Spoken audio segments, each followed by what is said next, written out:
pitches through Southern California. It's the second game of a 4-game series between the Marlins and the San Diego Padres. Always nice to be here. Terrific weather, albeit a little cloudy tonight, but still looking forward to some baseball. With that, we say hi again, everybody, and welcome inside the broadcast booth. Paul Severino and Todd Hollinsworth. Marlins coming off a win yesterday afternoon, a Memorial Day victory over the San Diego Padres, and once again, Caleb Smith was terrific as a starting pitcher, and that's kind of been the theme the last couple of weeks for the Marlins. Well, Don Mattingly talks about it. Listen, it's been in baseball since baseball has started over 100 years ago. I mean, you pitch well, you got a chance to win a baseball game, and it all comes down to your starters. It's what they've been doing well. Look at the numbers. 2.49 ERA. What's that set you up for? Whether you're going up against a good team, a mediocre team, a bad team, you got a chance to win. It's how the game of baseball really works. The more starting pitching you have, the better chance you got to have going to the playoffs. And the good news is they've got another starting pitcher going tonight, Dan Straley, who seems to be getting better and better and better with every start back. No doubt about it. The arsenal's really starting to open itself up. We've seen a great changeup. We've seen the slider. It's really working. Again, I think back to even Caleb's start yesterday, Caleb Smith's start, the great mix that he had. Dan's been doing exactly the same thing. He's got good vibes from a start here last year. I think this is a great setup for a great outing from Straley, where we may see a few strikeouts as well. You know, I'm kind of surprised that you're up here and not in uniform, because it seems like anybody who swings a bat left-handed is going to be in the lineup tonight with these two starting pitchers, with Tyson Ross on the other side for San Diego. That's absolutely right. You look at the numbers, and it's as simple as that, right? 142 against the right-handed hitters, 128 for Dan Straley. So both these guys today have devastating sliders. They both use it a lot. Tyson Ross, how about the slider usage? 45% of the time, almost to the exact same spot, the strike zone, just seeing if hitters can hit it. So far this season, not many have. Absolutely right. And for Tyson Ross, a much better bounce-back season this year than last year with the Texas Rangers. More on those numbers in just a little bit. We are getting set for the second game of this 4-game series between the Marlins and the Padres. And let's not forget, it's a Twitter Tuesday as we focus in on the 25th anniversary of Marlins baseball. Much more after the break.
To Jessica Blaylock.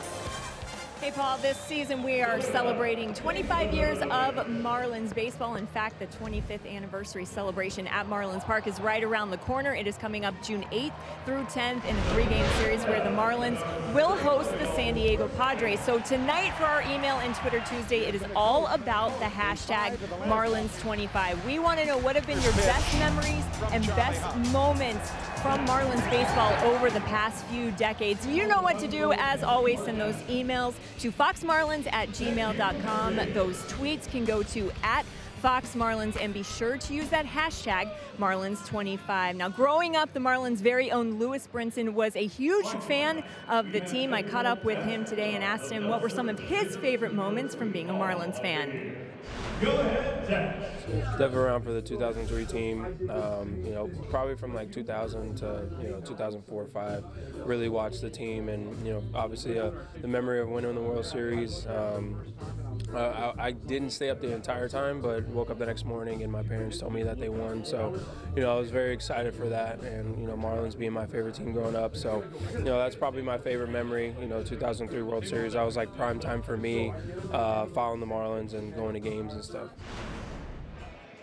Definitely a good memory for a lot of Marlins fans. So be sure to get those moments and memories in. Again, you can send those tweets to @FoxMarlins. Those emails can go to foxmarlins@gmail.com and use that hashtag Marlins25. Coming up next, it is Game 2 of a 4-game series between the Padres and the Marlins. Marlins looking for another win.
Baseball on Fox Sports Florida is brought to you by WB Mason. Who but WB Mason, the official office supply company of the Miami Marlins.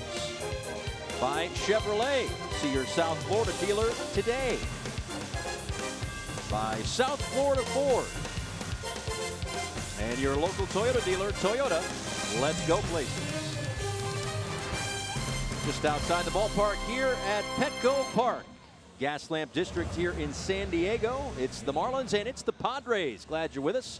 And thanks for staying up late. For us, it's just a little after 7 o'clock local time, but back home a little after 10. So again, thanks for putting on a late pot of coffee to watch some Marlins baseball today. It's presented to you by Southwest. Don Mattingly's lineup. Derek Dietrich is in there at the top of the order. JT Realmuto hits second today. There is no Starlin Castro, just a day for him, just a day for Miguel Rojas as well. So back-to-back starts for Yadiel Rivera, who is at second base today after a multi-hit game in yesterday's opener of this 4-game set. So again, a lot of Lefties in the lineup with Derek Dietrich at the top to face Tyson Ross, who makes his 11th start. Yes, he is. 31 years old, 6'6", 245 pounds. He has kind of found himself as a Padre once again. He had a great run, 2013, 14, and 15. Had surgery, missed some time, came back with the Rangers last year. Things didn't go well. Makes his way back to San Diego, and yeah, he's found it. He's doing very, very well. Padres have won 7 of his 10 starts. The first pitch to Derek Dietrich is outside. There's Miguel Rojas. He is ready when asked. Well, he's doing his best Dietrich right now. Did you notice it? I did. That's his batting practice stance. That's that red ball he puts in there. Right. And he works on his swing that way, and Miggy's having a little fun with it. The purpose of that ball is what? Yeah, I don't know. Okay. Is it to keep the elbow in, like when a golfer puts the towel? He doesn't put it underneath his elbow. He actually puts it kind of like in his bicep. So I'm not. Maybe that's just to kind of. Yeah, I don't know. I don't know where he's going with it. I've done the drill you described. I haven't done this one. Every time he swings, he loses it. So. Well, I'm sure there's a point. I'm sure there's a point to it, and it certainly helped him yesterday. He was 1 for 1 with a double and an RBI off the bench, and a hit in the last 4 games against San Diego. As you'll see, a 2-2 pitch from Tyson Ross, and that one is grounded foul. Still 2 balls and 2 strikes. Yeah, I think the pinch hit yesterday was real indicative of where Dietrich is with his swing right now. We've seen some power, obviously, over the last week or so, but his double to left drove it off the left field wall after fouling off a couple of tough pitches.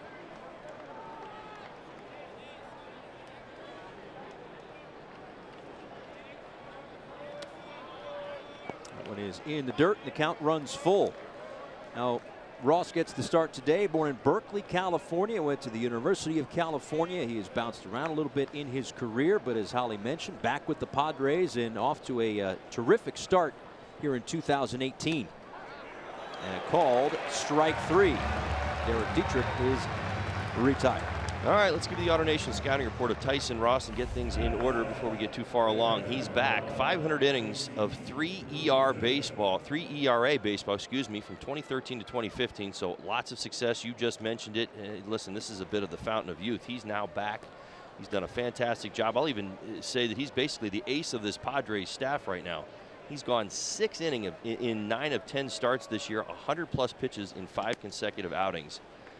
Here's the difference. He's kind of reinvented himself. Now you see that right there. What he was in 13 through 15 was a sinker slider guy. Now he is a slider sinker guy. That slider thrown 45% of the time. Now the K zone, that's kind of what I'm keying in on. Now you saw it against Dietrich. He threw the slider. Obviously it was away to the lefty, but he likes to bury it. He wants to throw it at the lefty's back foot and away from the righty. That's kind of his go-to spot. Real Muto with a line drive out to center field. Manuel Margot puts it away for the 2nd out. Here's the Padres defensively for tonight's ball game. Jankowski gets the start in left, Margot in center, Reyes in right, Spangenberg at third base, Galvis, Perella, Hosmer, Lopez gets the start behind the plate for Tyson Ross. Andy Green, 3rd year as the skipper here in San Diego. Trying to turn things around here in Southern California. It's been a rough few years. They have gone 11 consecutive seasons without a trip to the postseason. But they are certainly excited about what is to come. That's one of the reasons why they signed Eric Hosmer. Want him to be a centerpiece of this franchise going forward. As Justin Bohr takes a called strike, 1-1.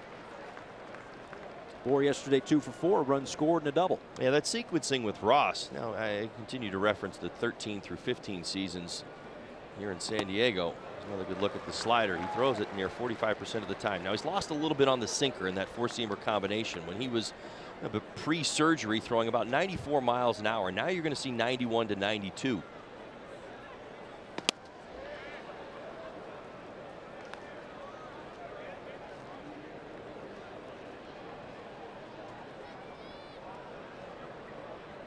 Big guy, 6'6", 245, and delivers the 2-2 pitch. And that to the right side, going to have to be quick. Perella with the glove, and in and out of the glove of Hosmer. Bohr reaches with 2 outs. The big guy came out flying. There aren't too many infield hits for JB. He's going to take it. How about it? Able to get some contact out in front of home. Gets it over Tyson Ross's head. His only opportunity is to flip it with his glove. Doesn't get a whole lot on it.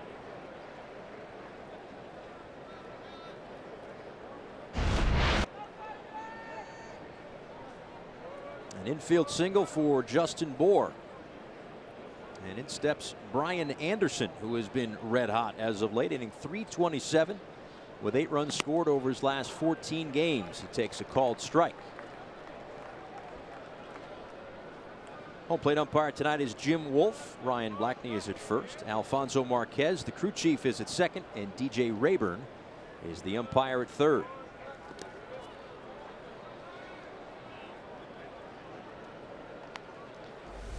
Couple of hits yesterday for Brian Anderson. 15th multi-hit game this season. At second on the club to Starlin Castro's 16.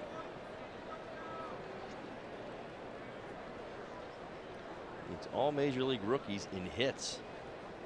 He's been hot of late. It's been a very good bat, especially on this road trip. I guess I'm kind of blending the two together. I forget that we went home for 3 days. We did, didn't we? You're right. Yeah, right. I know I just threw road trip out. We technically have only been on the road for a day. That's true. I think anytime you live out of a suitcase, it's technically a road trip if you really want to get crazy. And that's basically what happened. Did the laundry, went right back in the suitcase. Called strike on the edge. 2 balls and 2 strikes.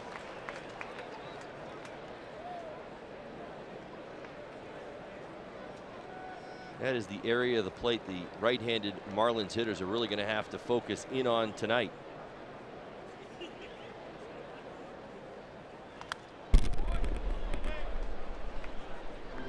As I mentioned in K-Zone, getting back to the scouting report, half of his strikeouts, there's 32 of the 65 strikeouts, so just a little bit under, but you know my point, have come in that exact spot, just off that outside corner, which tells you it's almost always going to be the slider.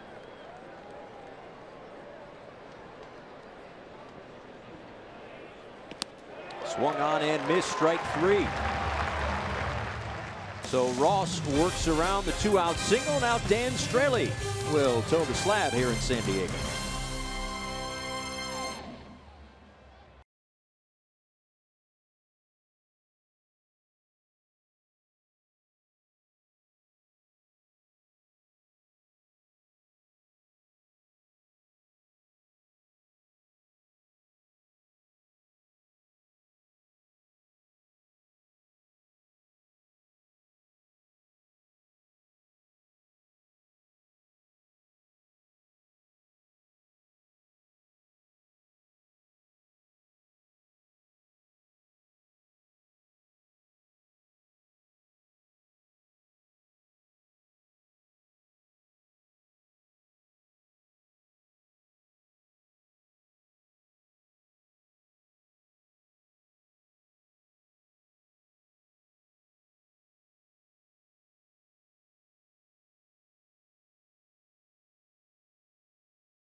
Bottom of the first inning, Dan Straley on the mound tonight for Miami. This is the lineup that he will face. The Padres order presented to you by Southwest. A little bit of a different look than yesterday. Some new names in the starting lineup for Andy Green tonight, including Travis Jankowski at the top of the order, hitting .326 this year. This is a club that's 4-5 in the last 9 games, and sounds like a simple thing. When they win, they score. When they don't, they don't. But that has kind of been the case. 24 runs in the wins, 7 runs in the losses. Dan Straley looking to pile up another L for San Diego. Well, this is something's got to give tonight, right? I mentioned that the Padres have won 7 of 10 Ross's starts. A line drive out to left field will fall in front of Dietrich. All right, well, for Dan Straley, the Marlins have won every one of his starts. That's what you want to know, and that's certainly what you want to hear. He's been outstanding. Last start at Citi Field versus the Mets, 100 pitches, 6 innings, 1 earned run, 5 strikeouts. Numbers have been coming down, down, down. Four-seam fastball, slider, changeup. That's what he is going to feature tonight. And it's so interesting. You mentioned the number of lefties. Obviously, the Padres have 5 left-handed batters going up against Dan Straley tonight. The Marlins have countered going up against Ross with 4 lefties. I'll give you the reason right now. Righties are hitting 128 against Dan Straley. Plain and simple. For Ross, 142. So both managers have piled up as many lefties as they can pull in off the streets and got them in the lineup tonight. So that explains why you took batting practice well, that's today, right. just in case. Line drive by Spangenberg into center field. That falls in front of Brinson, and back-to-back singles for the Padres to start the first. Well, let's go ahead and give you the defense for tonight's ball game for the Marlins. Dietrich getting the start in left field. Brinson in center. Schuck gets the start in right field. Anderson, Riddle back at short. Rivera, Bohr, JT Realmuto back behind home plate for Dan Straley. The lefties have stayed inside the baseball for the San Diego Padres against Dan Straley, not trying to do too much. We saw a little bit of that yesterday from them. Some big swings, a lot of early swings. We've seen the early swings, but a different approach from Padre lefties. Here is another lefty, Eric Hosmer, who was 1 for 4 in yesterday's ball game. And he takes a called strike. The hit yesterday snapped an 0 for 12 for their offseason sign, who is in a little bit of a cold snap right now. Last 9 games, he's 6 for 36. That's a 167 average. No extra base hits, no RBIs.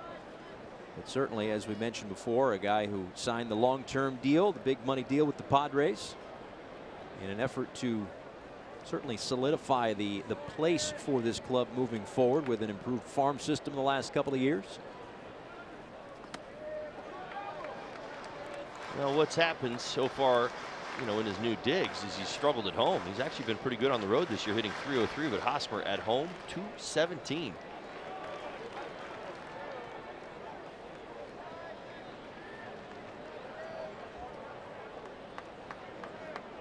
He's got 2 on right now here in the bottom of the first inning. Back-to-back hits from Jankowski and Spangenberg. And now Hosmer with a 3rd consecutive hit for San Diego into center field, and it gets by Brinson. 1 run will score. Here comes the second, and the Padres have a 2-0 lead.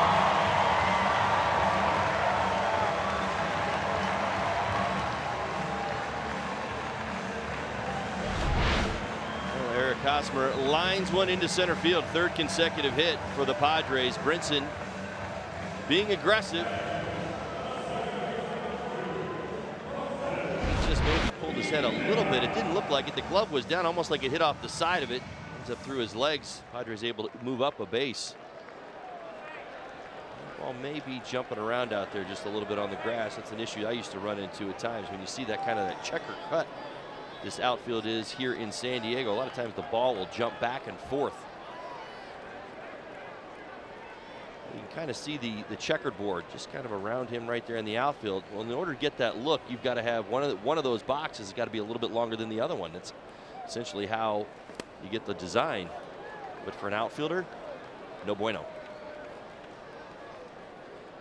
Well, 3 consecutive hits. It's the single and an E8. 3 consecutive hits for the Padres, after the Marlins had 5 consecutive hits in the first inning in yesterday's ballgame. And now Jose Perella down in the count, 0-1. Ball and a strike to Perella, who was 0 for 4 yesterday.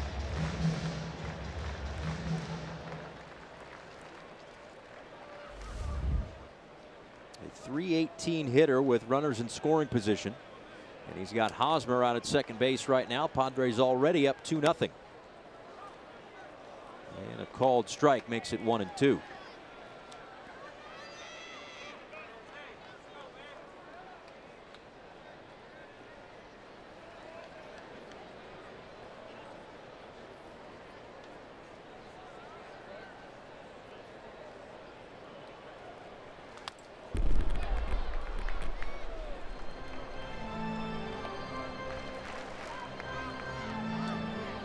first time that he has allowed runs in the first inning in his 6 starts. In fact, the previous 5 starts have all resulted in Marlins victories.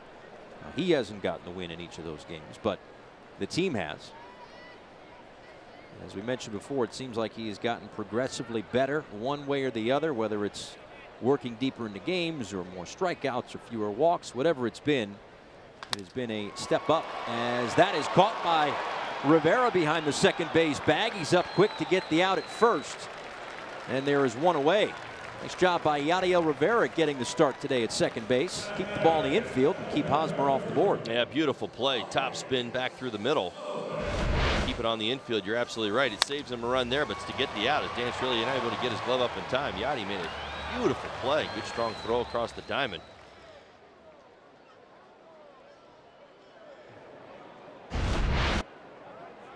Couple of hits yesterday for Rivera when he got the start in the opener, getting the start today to give Castro the day off. And now the infield plays in against Rafi Lopez.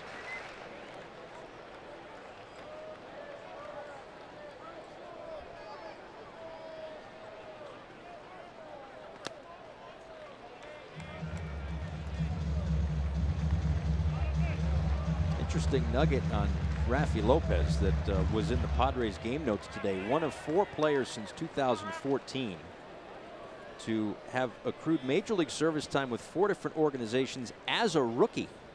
It seems to be one of the more wild little nuggets with the Cubs, with the Reds, the Blue Jays, and now the Padres as well. The organization certainly had interest in him, but needed his roster spot. That's usually how that goes. At some point, he doesn't have a whole lot of playing time. In fact, he's still looking for his first hit with runners in scoring position this season. Actually 0 for 6.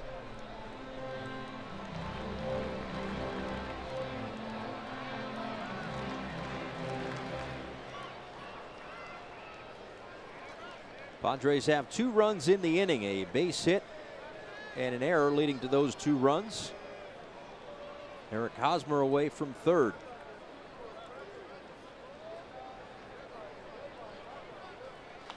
And a line drive, base hit into right field, over the drawn and infield. Hosmer's in to score. And Lopez gives the Padres a 3-0 lead.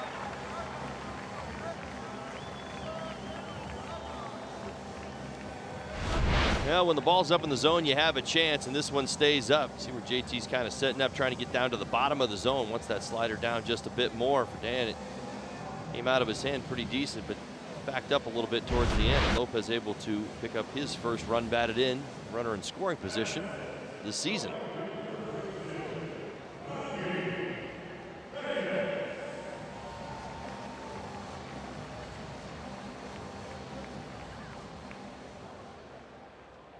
Well, the last start against the Mets for Dan Strelly, just the solo home run to Brandon Nimmo in the 5th inning.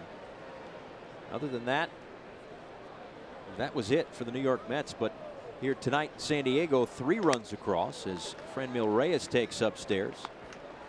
A ball and no strikes to the right fielder. We hit a home run in last night's ball game, yesterday afternoon's ball game. So a couple of strikeouts. And now 1-1.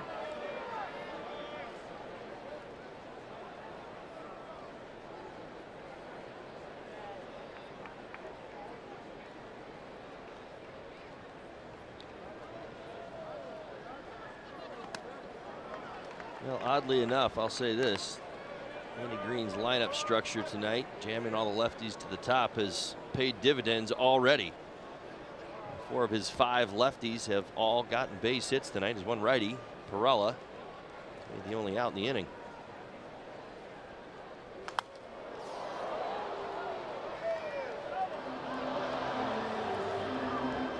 It's been 4 singles in the inning for the Padres. Coming into this start for Dan Strelly, opponents hitting .204 with 10 extra base hits against him this year.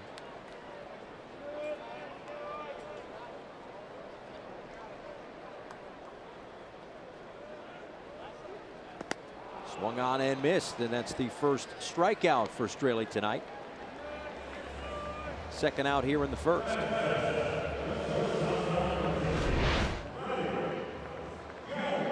Now there's the wipeout slider. You like to see it from Dan Stralian in a good spot down out of that strike zone. Good life on it. He was unable to hold up. So here's Freddie Galvis running a 5-game hit streak. Takes upstairs. He's 6 for 17 rather, with 5 extra base hits on this run. Had a double in yesterday's ball game, and now we'll see a 1-0.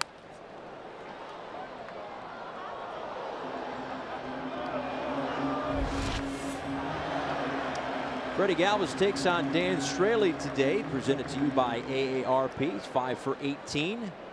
Couple of doubles, a walk, but 7 strikeouts.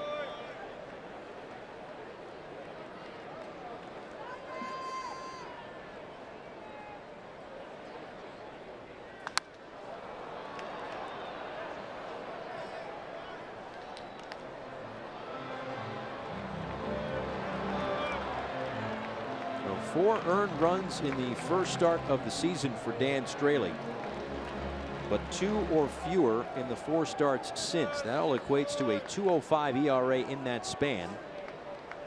Already given up 3 earned runs in this first inning.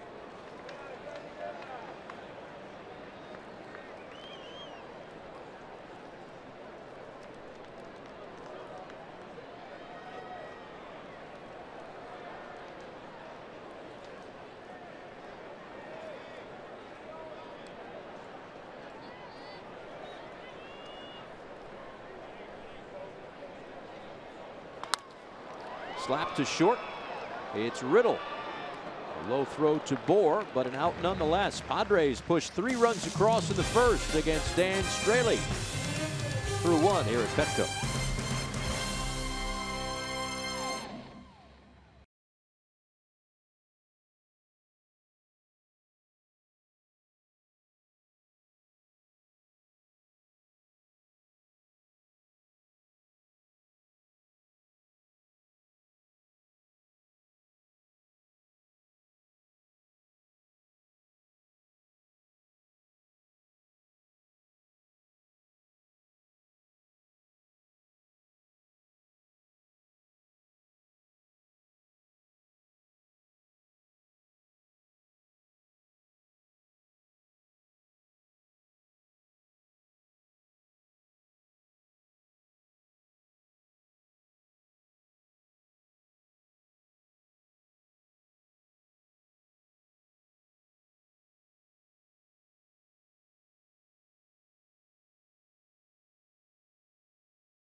Celebrate our 25th anniversary weekend with an exclusive teal Life brand t-shirt commemorating Marlins history. For just $20, you'll get our limited edition shirt and a game ticket for June 8th. Visit marlins.com/offers today. Back for the top of the second, JT Riddle to lead things off. He takes low and in from Tyson Ross. Riddle, Shuck, and Brinson, 5, 6, and 7 due up for the Marlins against Tyson Ross. Work to be done, but of course still very early here in the second inning. A 3 spot in the first inning for the Padres. JT still looking for his first hit since being recalled a few days back after the injury to Martin Prado.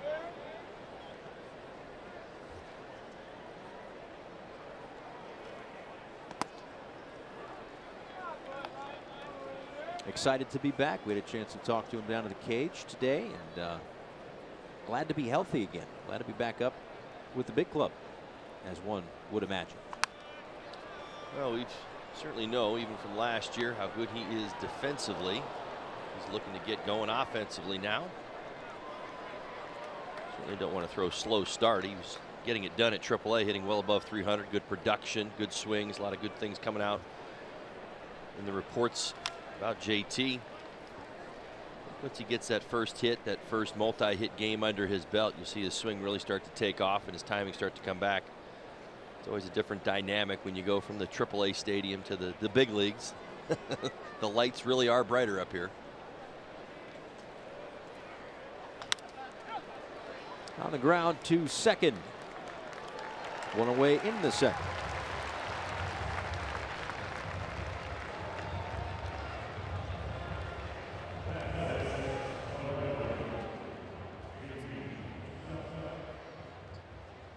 Well, Tyson Ross, last time out, another quality start for him.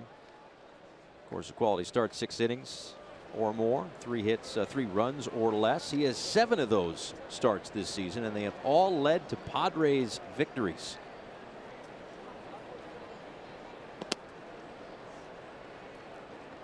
He's also one who works deep into games. 5 consecutive outings. He has gone 100 pitches or more. And this one is grounded to second again. 2 away.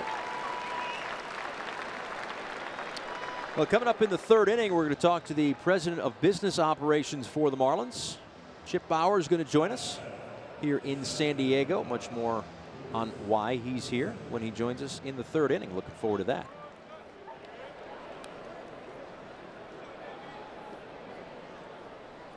Here's Brinson. 0 for 4 in yesterday's ball game and takes a called strike from Ross.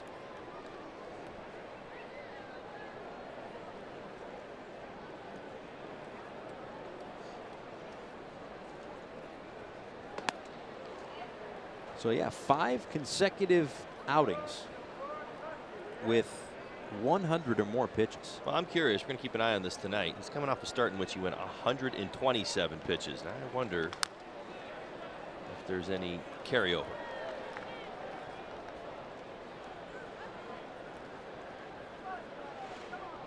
It's nice to see that, though, right?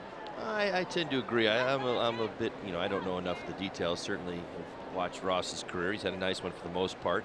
Last couple of seasons have been a little bit more complicated for him. Good to see him, certainly back with the Padres and finding some success. Of course, we'd like to see him get knocked around tonight. Point is this. He's well up over 100 pitches pretty regularly, and I think it's surprising to a lot of people, I think, just based on what's happened to him over the last couple of seasons. But kind of resequences his arsenal. A ground ball up the middle. Galvis spins and throws, but Brinson's able to beat it out. An infield single. Well, almost a spectacular play by Freddie Galvis. The speed of Brinson gets it done. Sometimes you reach out as a right-handed hitter, you get that extra little cheat step out of the box. He's going to get it right here, right? The slider away. Brinson goes out, puts the ball in play, back through the middle. He's well on his way to his first hit of the night. So a couple of infield hits for the Marlins. And here's Yadiel Rivera. Again, a couple of hits yesterday.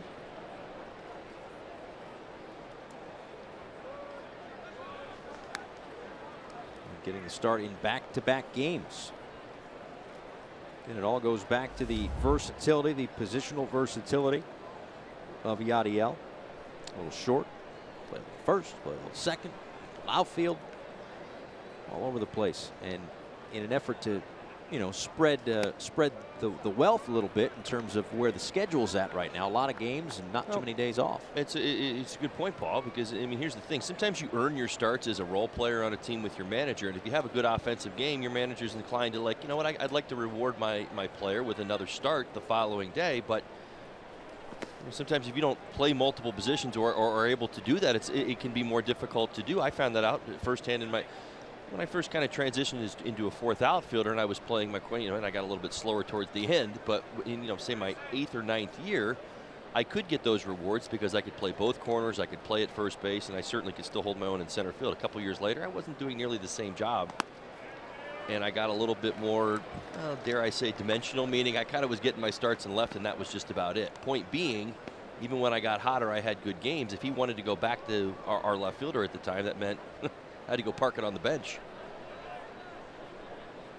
For Rivera, great opportunity. Slide over positions, get another start. Down the right field line, headed toward the foul pole, but that one slices foul.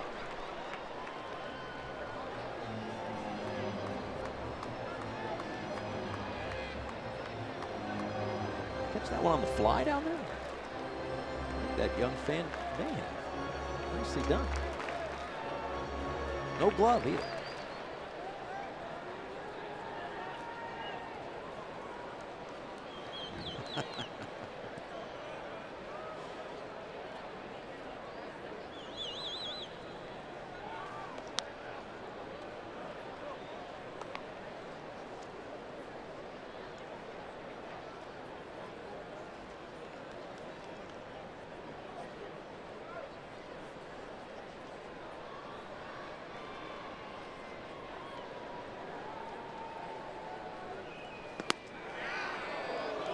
Just off the edge, says the home plate umpire Jim Wolf, and the count runs full. That'll give Brinson a head start at first.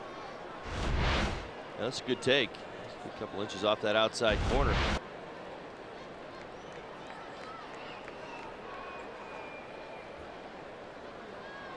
And yet Hosmer still holding him on in a way.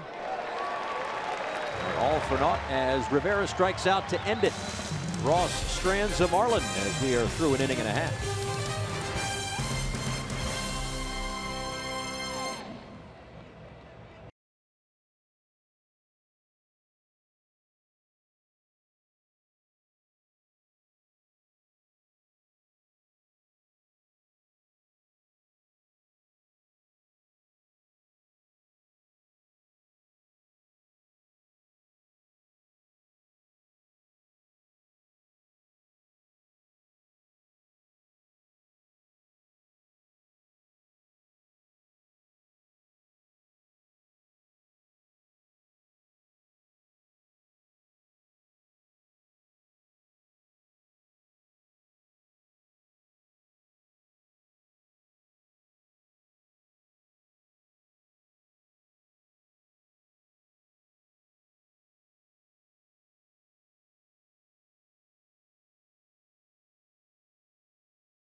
Worth with you here in San Diego. Some Marlins fans, plenty of them here at Petco Park on a bit of a cool night, at least for what's usually advertised for Southern California.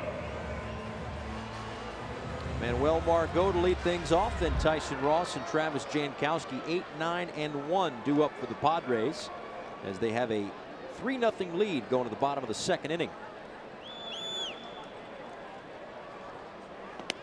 Margot takes ball one. It was 4 hits in that inning, in that first inning against Dan Straley, and really outside of Hosmer, nothing was a rocket really. Right, Hosmer is the only one with exit velocity above 100. That one past Anderson at third and Riddle at short through the hole. A base hit for Margot to lead off the inning. Getting back to that first inning, yeah, you're talking about the 4 hits. All 4 were elevated. Now this one, Margot. First hit tonight on the ground.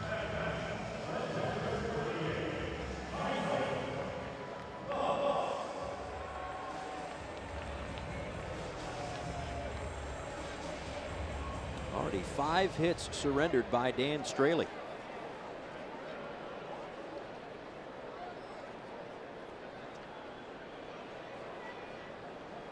Here's Tyson Ross. Marlins expecting a bunt. And Ross squares, lays it down. Real Muto has the one play at first. The sacrifice moves Margot to second.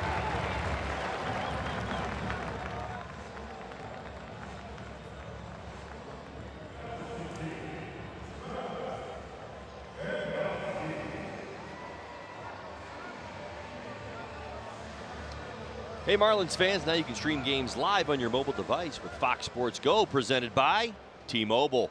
Download the app and take Fox Sports Florida and Marlins baseball wherever you go. So back to the top of the order for Travis Jankowski, who singled and scored in the first inning.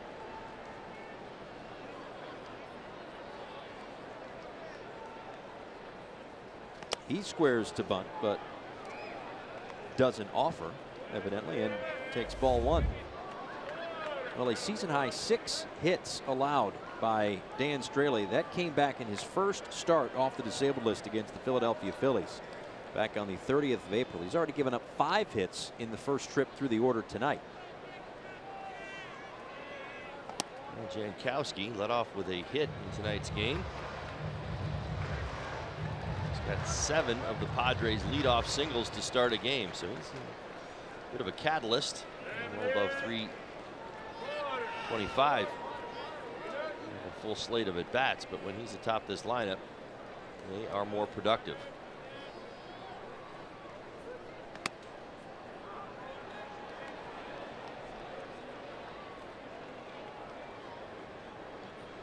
.32 pitches, facing his 10th batter of the day. Again, the 3 runs, the 5 hits.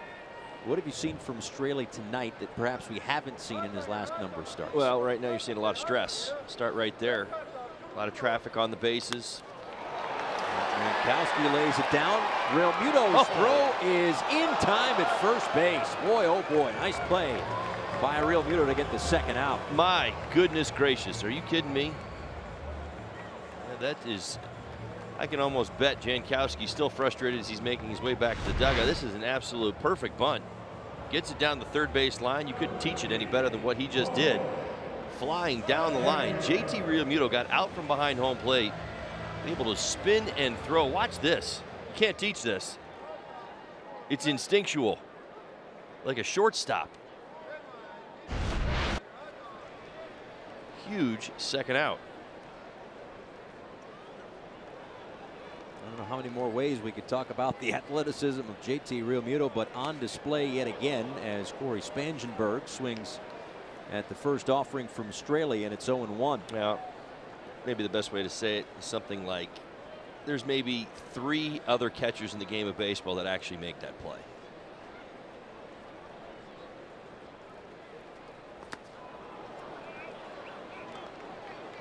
Now you asked, we talked about the stress that Dan Straley has been pitching with because of all the traffic that's been out there, but more specifically, he's been up, generally speaking. The Padres have done a pretty decent job of laying off the bottom of the zone, but what we've seen from Dan tonight really is the slider and the fastball as he's tried to kind of settle in. I haven't seen too much of the changeup until almost just that last pitch. I know he hasn't thrown too many tonight, back to back. Again, next half inning. Chip Bowers, the president of business operations for the Miami Marlins, in town.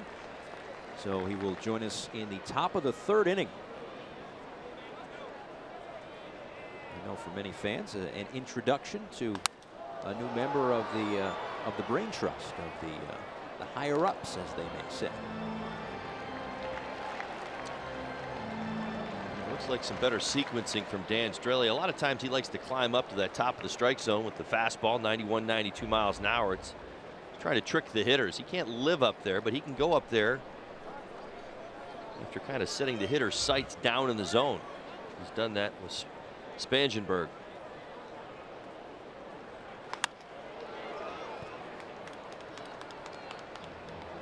Margot led off the inning with a base hit. The 5th allowed by Straley. Then the sacrifice bunt by Tyson Ross.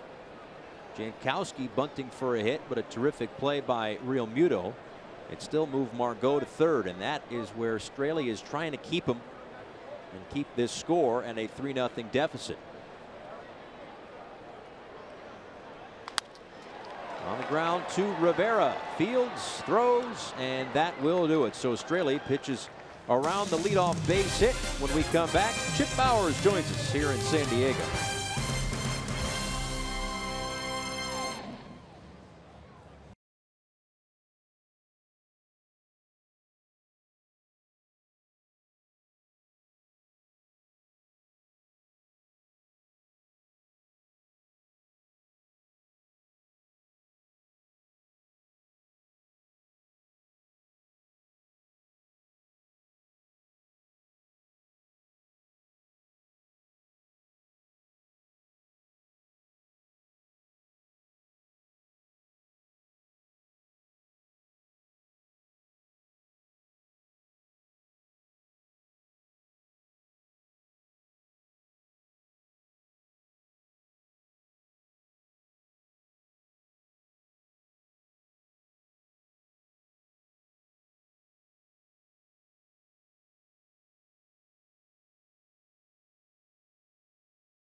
Marlins and may not be reproduced or retransmitted in any form, and the accounts and descriptions of this game may not be disseminated without the express written consent of the Miami Marlins.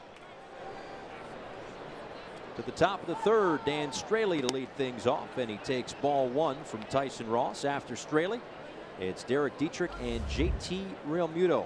9-1-2 due up for the Marlins, down 3-0. After a 3-spot in the first for the Padres, as Straley lines one out to right field for the first out.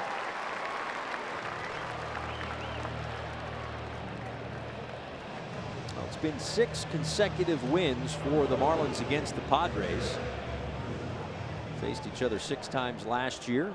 The Marlins won the last 5. Of course, the win yesterday afternoon in the opener of this 4-game series. A little work to be done here, trailing by 3 in the third. Dietrich at the first pitch. May have taken a funky hop on Hosmer, who steps on the bag. And there are quickly 2 away.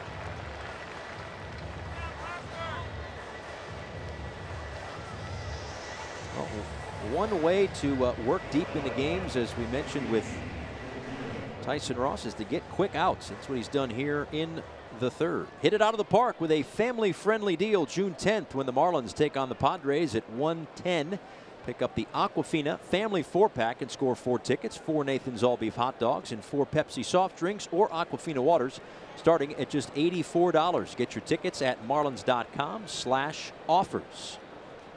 Yeah, let me clean up a little something I threw out a couple innings ago about Ross. He does have that 127 pitch outing. It was April 20th. I mentioned it was his last start. I'm misreading my own notes here.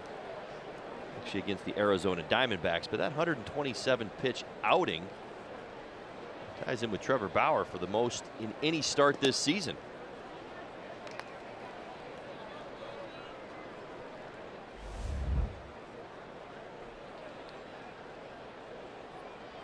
Now first time through, JT the best at bat, no doubt.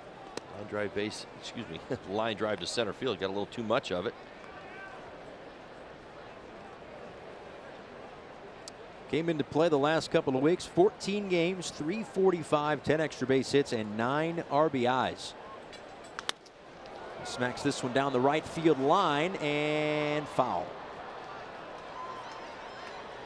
That's the thing. He got yesterday off, and we talked about this yesterday. It's like, you know, he's not a machine. He's got to get days off, but you can almost make a case that why?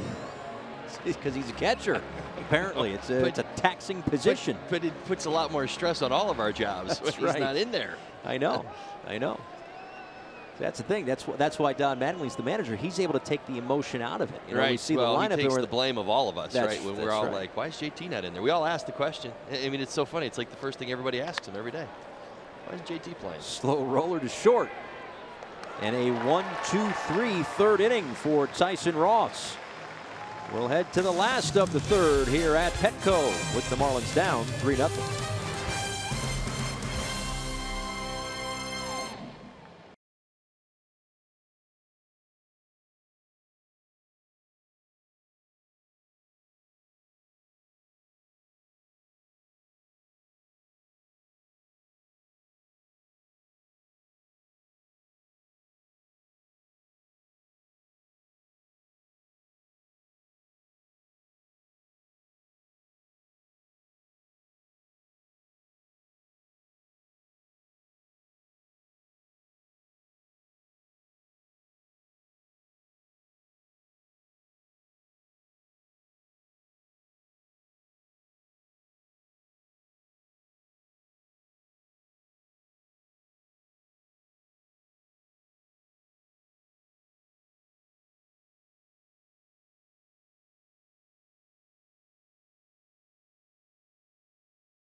San Diego, Mr. Padre Tony Gwynn statue out beyond the center field wall here at Petco Park.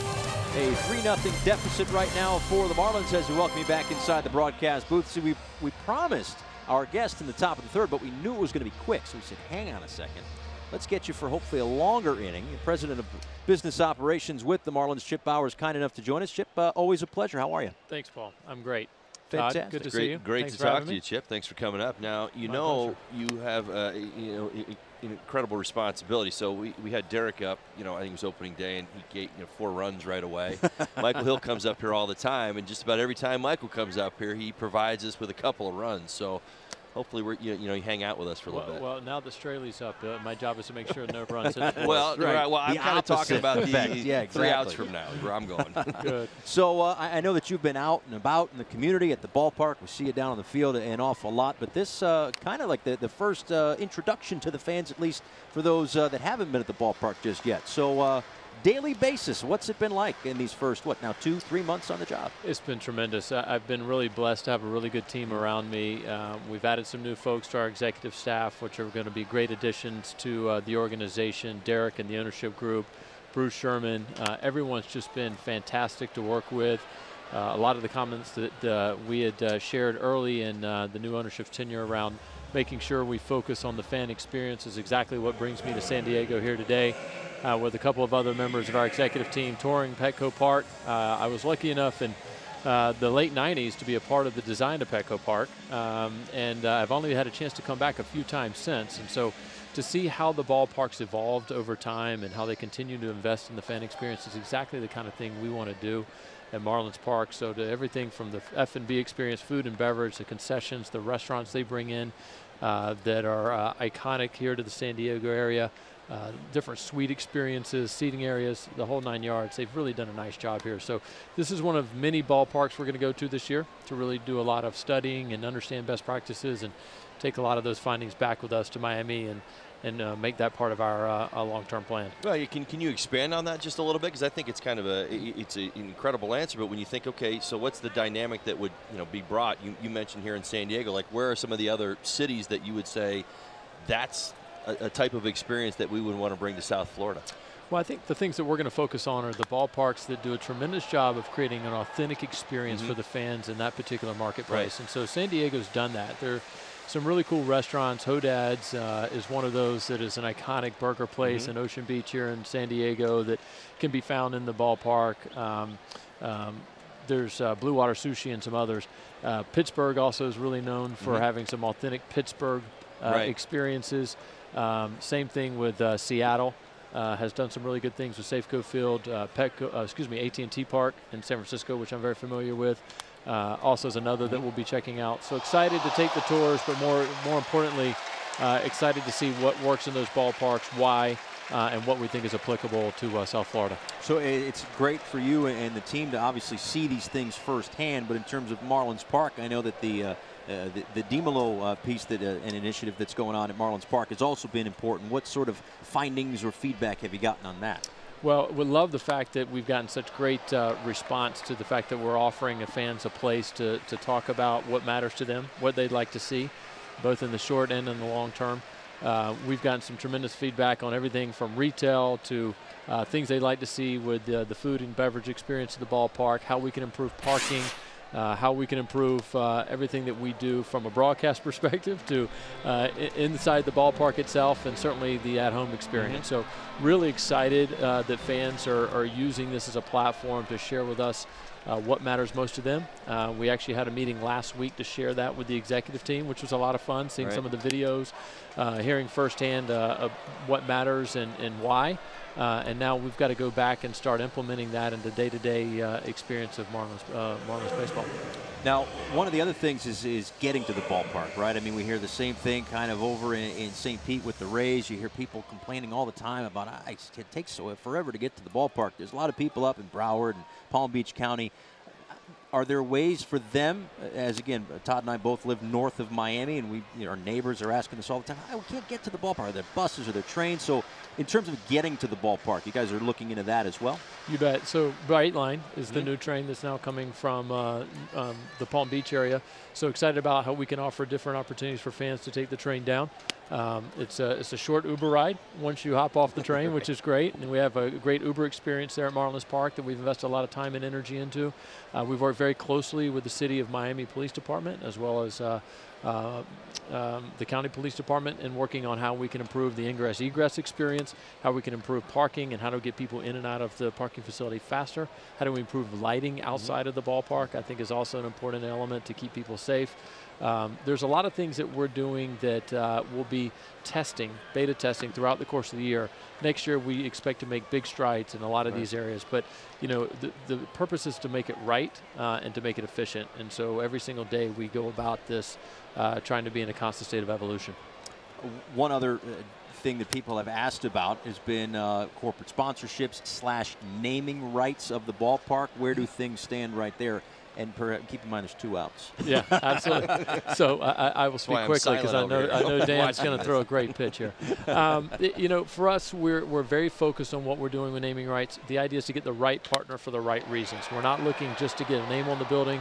We want to get someone that the market can be proud of, and as can our fan base. All right. I know you came over from the Warriors. Are they going to do it again? I'm certainly going to say that they've got a pretty good shot. All right, terrific. Chip Bowers, the president of business operations, kind enough to join us. Marlins down 3-0.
Justin Bohr, Brian Anderson, JT Riddle due up against Tyson Ross. And his Padres with that 3 spot in the first. Currently in control of the second game of this 4-game series, starting a 3-city road trip with yesterday's victory here in San Diego. It continues here tonight, off to Arizona after this, and then St. Louis with a day off in between. Bohr, a base hit in the first inning, one of 2 hits against Tyson Ross. Well, nice to talk with Chip Bowers, again the president of business operations with the Marlins. Certainly a very busy guy, right? I mean, and a lot of the leadership group and the Brain Trust, as Bohr laces one down the right field line. His second hit, and he is going to get into second base with a leadoff double here in the 4th. Big boy, JB, he's dialed it up a couple times into that right field corner. First 2 games of this series, the second time. First tonight, second hit though.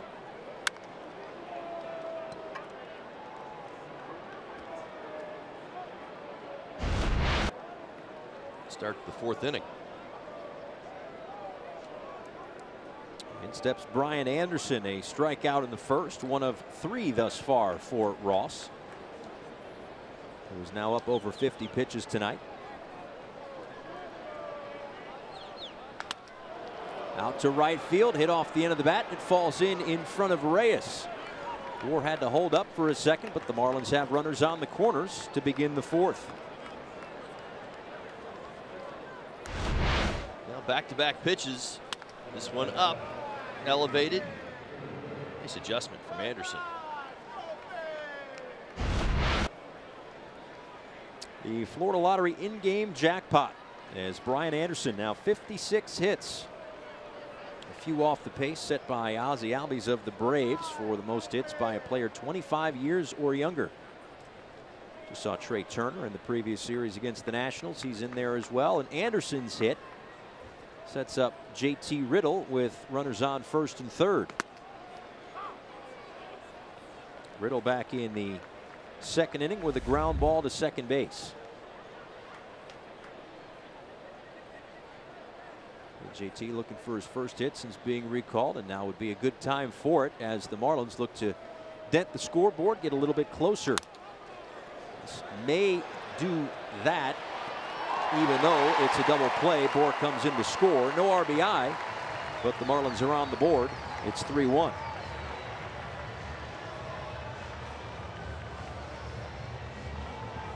FPL is proud to support our first responders in good weather and bad. See how at FPL.com.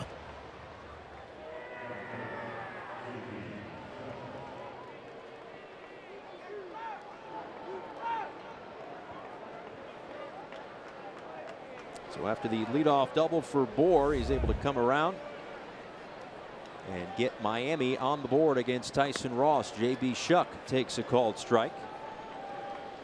Shuck grounded out to the right side back in the second inning.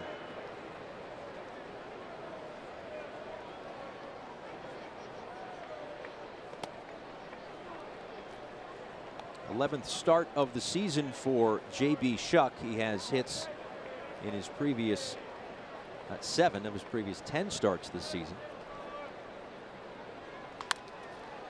This one on the ground to second. It's Perella. And Tyson Ross surrenders a run in the inning, but otherwise works rather quickly. 3-1.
Park, but back at Marlins Park, there was a really cool event that took place tonight. One of the Marlins charity partners, Guitars Over Guns, held their graduation at the ballpark.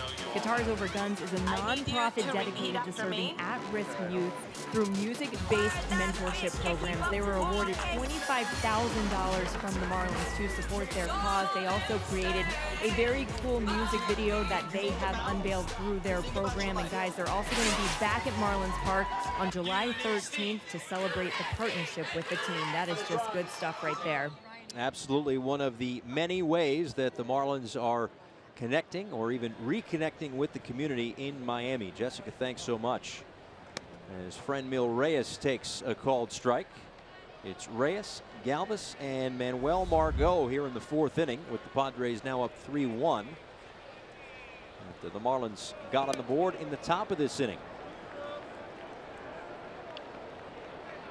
Reyes fell victim to a Straley slider, one of the best sliders he's thrown tonight. Chased it off that outer edge. See if Dan chooses to go back there once again.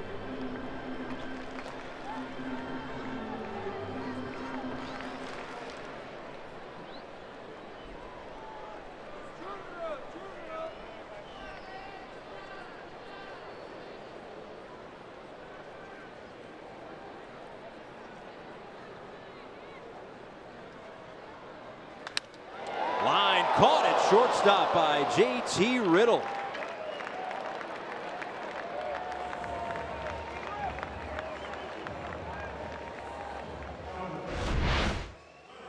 Well, he goes back to the slider, but doesn't get it to where it needs to be. Reyes all over it. I'll tell you what, J.T. Riddle, that's your fresh catch of the day. Great instincts at short. Not a lot of time. That ball came flying off the bat, but yeah, lots of exit velocity. Yeah. Well, he didn't need the super hops, just the middle hops right there. Just a couple of steps off the ground. Just the reach. We'll utilize the reach. That's a big number, Holly. You're good at this. I hate to put you on the spot. We don't have to take a guess. At what? Exit velocity? Yeah, 108. 115. Wow, that hard, huh? Yeah. But it's an out in the scorebook. That's like that, you know, the 450-foot foul ball down the line. It's just a strike. It will never be remembered. Here's Freddie Galvis.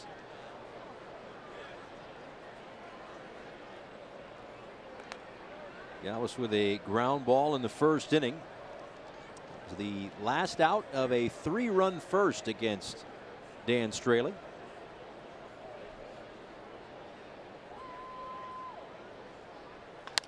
Right back to Dan, who retires Galvis.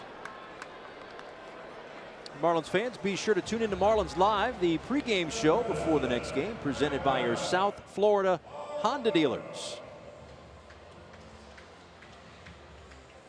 Craig Minervini, Jeff Nelson, not pictured there. That's Don Orsillo on the left and Mark Grant on the right. But Nelly is going to sit down with Mark Grant in advance of the Jose Urania Clayton Richard matchup in the third of 4.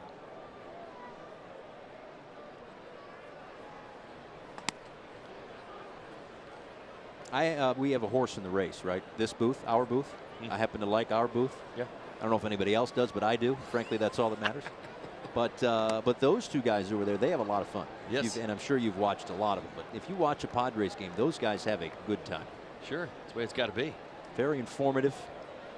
And there are times when Mark Grant will actually hit Don Orsillo with a baseball after a guy gets hit by a pitch, just to tell him how it feels. More on that when we come back.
by sharing a photo or video with hashtag #HatsOffForHeroes. For each post, T-Mobile will donate $1 to support veterans. To the top of the 5th inning, a 3-1 deficit for the Marlins against Tyson Ross and the San Diego Padres. Don Manning looking for some runs. Down a couple here in the middle innings. It's Lewis Brinson, Yadiel Rivera, and Dan Straley due up against Ross. An infield single for Brinson back in the 2nd.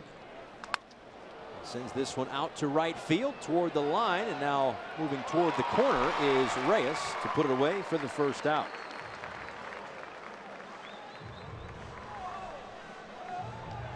One pitch, 1 out for Ross. He's at 58 pitches through 4 1/3. Been rather efficient tonight. So a pretty good number of strikes, 37 of his 58. And here is Yadiel Rivera, who takes a called strike. Rivera struck out in the 2nd, 1 of 3 thus far tonight for Tyson Ross.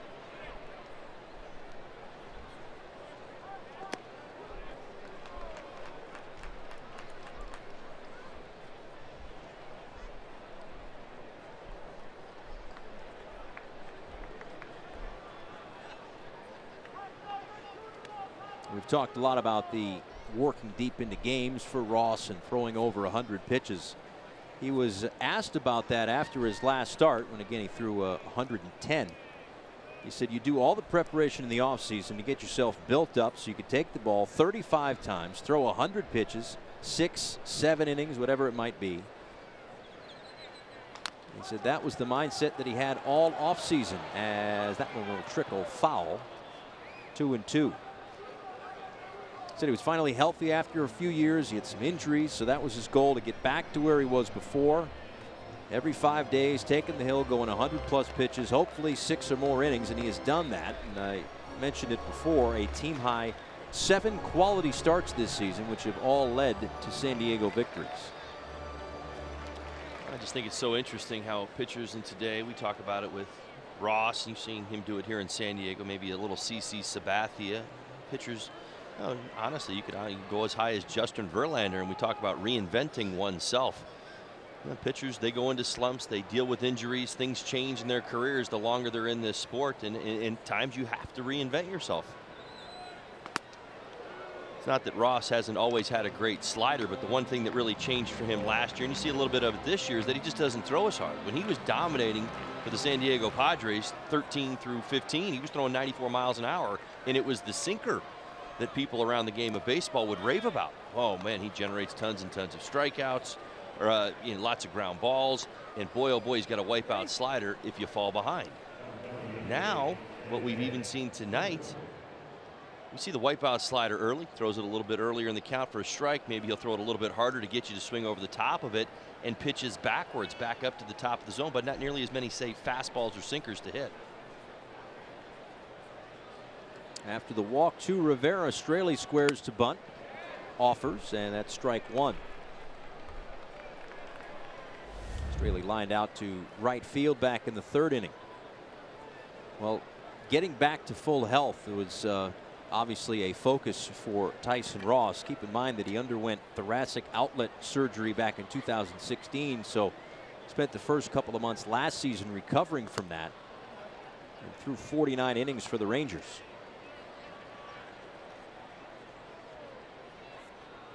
122 starts in his career. 10 starts with Texas, or at least 10 starts with Texas in the first 10 starts this season. About a 4-run difference in the ERA. So is it, different team, different surroundings, better health? Who knows? But I'm sure the Padres not exactly ready to trade that in. They like what they've seen. Well, let's not forget all the success that he had here. I mean, I think that's a huge part of it, and certainly don't want to leave it out. I mean, we see this all the time throughout the game of baseball. Players, much like pitchers, you change your environment, you go through something, and all of a sudden you get to your new destination. You're not nearly the same player or pitcher that you once were at the previous stop. bounce around baseball a little bit. A lot of times we see that player make his way back to where he came from, and all of a sudden it's like the fountain of youth. All of a sudden he's doing exactly what you saw him do before. Straley lays down the bunt, and the throw goes to second. And that is a 2-6-3 double play. Rafi Lopez able to pick it up right on the chalk. Threw a strike to short, or second. The shortstop, Freddie Galvis, able to turn the double play. And that is how the top of the fifth ends. 3-1 Padres.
He loves playing baseball professionally, but he knows that his bigger purpose in life is to give back. Adam Wainwright contacted me at spring training right when we were trying to figure out what we wanted to do, with an opportunity to raise some money to help a city in the Dominican, and we're going to give this town a baseball field. And so we donated $6,000 to build the baseball field. Adam donated, matched me, donated $6,000. So we're already at $12,000, and so the baseball field essentially is built. Now the money goes towards adding a well, so we're going to give them water, and then we're also going to add a food plot with food for the hungry. To learn more about the project or to make a pledge, visit pledgeit.org/Straley. Guys. Jessica, thanks so much. Yeah, that terrific stuff there by Dan Straley, Adam Wainwright, and there you see, to make a donation, the address to go do that. It's nice to see players who kind of understand that their purpose is not just to throw a ball or hit a ball, but the ability to impact lives is very important. Absolutely. You have an incredible platform here as a Major League Baseball player. You have the ability through social media and so many other outlets, the media itself, to make a difference in this world. And fans take notice. They pay attention. I was a kid. I know you were as well. Certainly a fan of the game of baseball, right? I'm sure you idolized a few of your favorite stars. I think one of them, I think he might be the boss now, right? Possibly. Yeah, quite possibly. Yeah. That's right. In two senses, actually. I think you remind me of that like every day. A manager, an owner, whatever. But the point is that yes, you've got a platform and you've got the ability to make changes, make significant changes, be proactive, in not only in your community but in other countries as well. Spent a lot of time in my life in the Dominican Republic. I certainly understand what Dan is targeting and how he is striving to make a difference, and he is.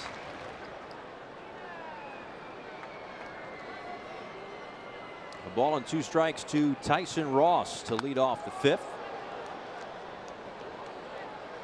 After Ross, the top of the order, Travis Jankowski and Corey Spangenberg. The Padres up 3-0. 3 runs, 4 hits in that first inning. No runs, 1 hit since for Straley, so he has settled down.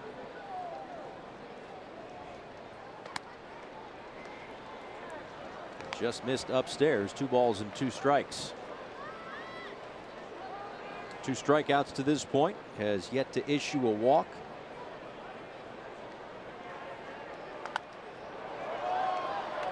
And we talked to Dan Straley a few nights ago, in fact, shortly after his start. He started the last game in New York, and then there was the day off. And I believe it was, I think it was Friday night against the Nationals. We talked to him, and it was one of those outings that he had where he just kind of had to battle a little bit. Whether it's, whether you've got all your pitches, command of all of your pitches or not, or a situation like tonight, first inning, as you're trying to settle in, it's hit, as Ross sends one out to right center field, and Brinson diving and makes the catch. There it is. I'll say it now, best of the best. That's the best catch he's made this season. My goodness gracious, from the ground he covered to the full extension dive. I'll tell you what, this is an incredible catch. Marlins fans, pay attention. Watch the closing speed. From about 10 feet down, he makes up about 6 feet, full extension, and catches it just off the top of the grass. What an effort. And Straley appreciates the defense behind him. Brinson maybe a little shaken up, but a great play nonetheless. Forcing us for the first time this year, I believe, to double up on the Bonefish fresh catch of the day. Right. It was that good. We got a little desperate early. It's okay. Regroup. Anyway, the point I was making on Straley was that sometimes you have to battle. You're not going to have your A stuff 30 nights a year. That's what he had to do in that first inning, or at least after that first inning. I'll tell you what, the defense has been picking him up here of late. Ended last inning with a nice little play by JT Riddle.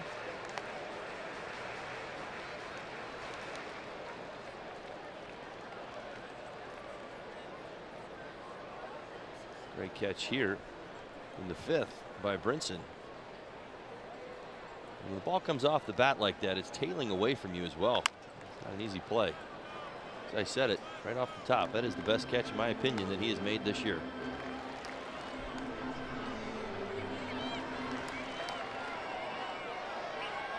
Again, it's a Twitter Tuesday, Twitter and email Tuesday at Fox Marlins on Twitter and Instagram, foxmarlins@gmail.com. Have a few of them in the hopper that we'll get to in moments, as Straley fields and retires Jankowski for the second out here in the 5th. Well, this summer the World Cup is coming to Fox and FS1. Every match live and over 300 hours of coverage. The world's biggest sporting event begins June 14th only on Fox and FS1.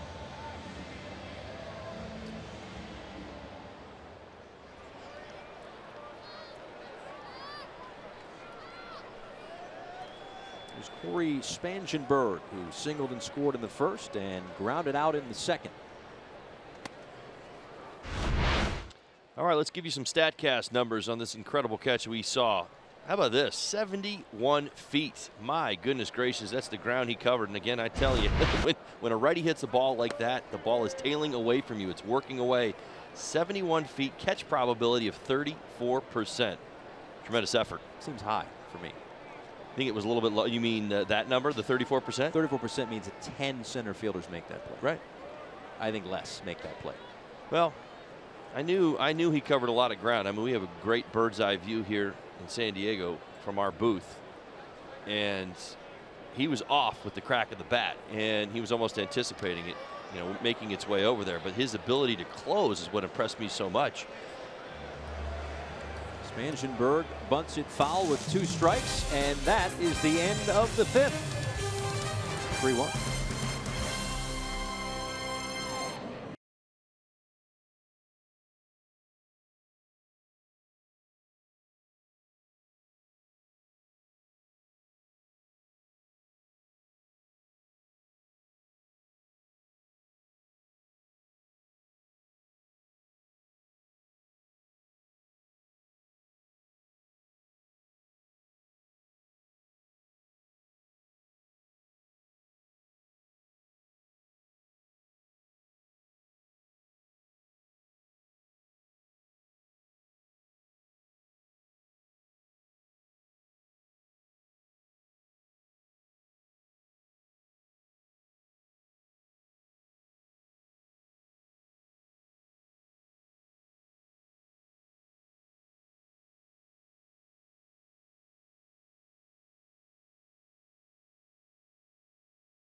Take a trip to 1993 as the Marlins celebrate their 25th anniversary. Join us the weekend of June 8th through the 10th.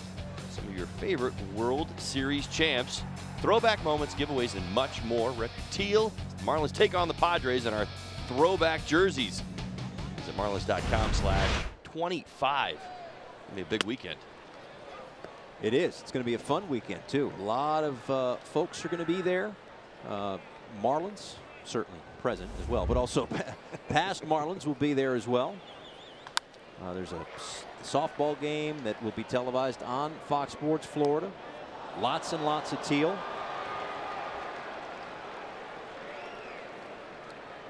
So looking forward to it. That's when this lengthy road trip ends against these very same San Diego Padres. 0-2 to Derek Dietrich.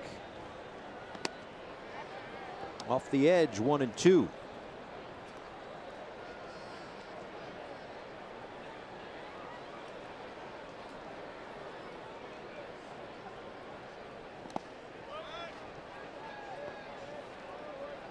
Well, here's one. Again, a Twitter hashtag Tuesday. Frank from Delray Beach. I was watching 2003 Game 7 in Turks and Caicos with my family when I was 8 years old. I'll never forget it. Assuming that's against the Chicago Cubs, Game 7 rather, as you guys won the World Series in 6 games that year.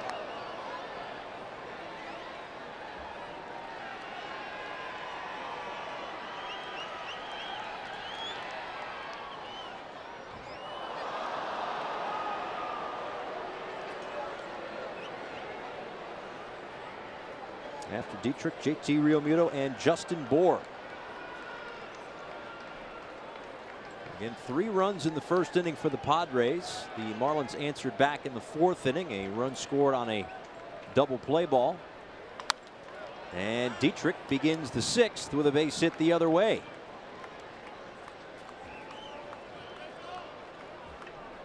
Talking about the past of the Marlins. We flash back the Coors Banquet timeless moment. And effectively wild, which I believe was one of the headlines in the local papers. 3rd no-hitter in Marlins history. 9 walks, a wild pitch, a hit batter, 104 pitches. But A.J. Burnett gets the no-hitter nonetheless. Here in San Diego. Not at this ballpark, but here in San Diego. I tell you, it's amazing. Even every time we acknowledge it, we recognize, even when you look at the box score of that game, it still blows my mind. 9 walks, the 7 strikeouts. And here's the thing, 104 pitches. You'd think that would be 144 pitches. It's fascinating, isn't it? It really is. That explains AJ, former teammate of mine.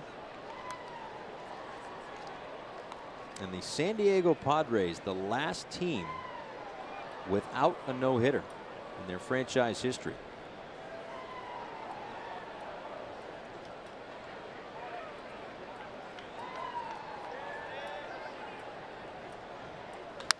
A base hit down the line for JT Realmuto. Dietrich on his horse heading to 3rd, and he's getting waved around by Freddie Gonzalez. And he will score easily. To 3rd goes Realmuto in there with an RBI triple.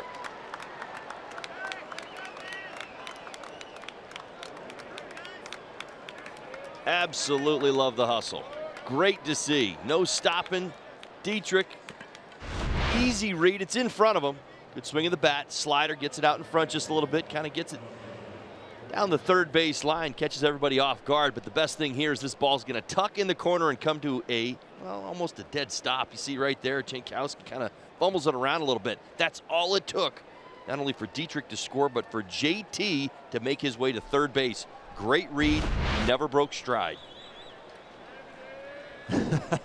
He is huffing and puffing as he scores all the way from 1st and now inside the Bohr. What's that? You know why that is? Why is Most that? people don't know. I mean, this is because I had this as an issue, because when a lot of times especially when you play baseball and you run, you tend to hold your breath. I don't run. I wouldn't know. Yeah, well, that's what I'm telling you. You take off and you're running. Right. And they say, because I would go in there, I would end up dugout just much like Derek just did. You'd be like huffing and puffing. It's like, well, you only ran, what is it, 270 feet? Right. Well, you hold your breath when you run because you're like, the intensity, everything's kind of happening in front of you. You tend to hold your breath. It's why when you get to the end of the line, you're like, makes sense. Right. Makes all the sense in the world. Bring out the oxygen, right? Well, the Marlins now within a run after the RBI triple for JT Realmuto, his second 3-base hit of the year and 15th of his career. So now we'll see if Bohr can tie up the ball game.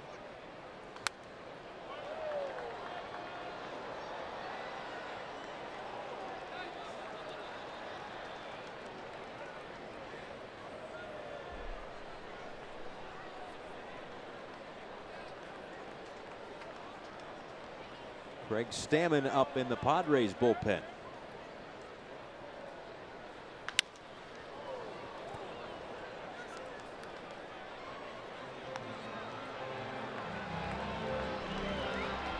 We talked earlier about the ability for Justin Bohr to bring the runner in from third with less than 2 outs. You just saw those numbers right there. The Marlins hoping that he can bring home the equalizer here in the 6th. And now 2 balls and 2 strikes. I'll tell you, Ross has battled that lane with the slider the last couple of innings. Sometimes you start that one just a little bit too far off the plate. Hitters, no threat at chasing. Almost has to start it over the inner third and get it so that it breaks out of the strike zone. Ripped down the right field line, but foul. Just out in front of that one. Yeah, that's a pretty good example of what I'm talking about. Wow. I heard that. Did you hear that? Hit a seat. That was the noise. That's how hard this. Listen to this. Clunk. Yeah. Up in the upper deck. My goodness. Now the other way. Yeah, that was like one of those balls that doesn't really. It doesn't land. It just stops when it hits something. Yeah. JB's got that kind of pop. He pitch at bat, fighting off just about everything from Ross.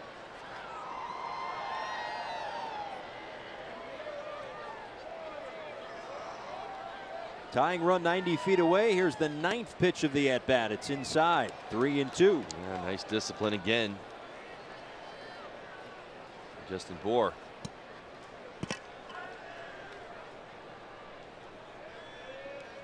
Tell you what, we watched this Marlins offense all season long. I've watched them enough to say this pretty confidently. They game plan well. They may not have as much power as some other teams, but when you watch them enact a game plan and make an in-game adjustment, it's collective. Look at Frank doing the thing down there, talking about it as well.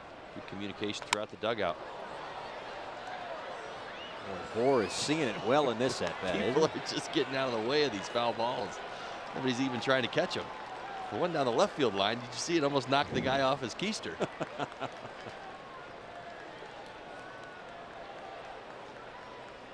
Just about straightening one out here for Justin Bohr as he has hit some lasers down each line in this 10-pitch at-bat. Swung on and missed, strike 3. A little bit of frustration there, quality at bat, but Ross able to make the biggest pitch of all right here on 3-2. Gets to the lane we talked about and able to drop it down below the knees. Frustration.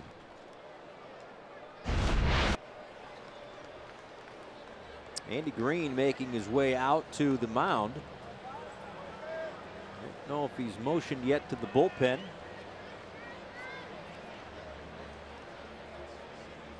There you go. So that's going to do it for Tyson Ross. He will leave with a 3-2 lead after 87 pitches tonight. Marlins have the tying run at third in the person of JT Realmuto.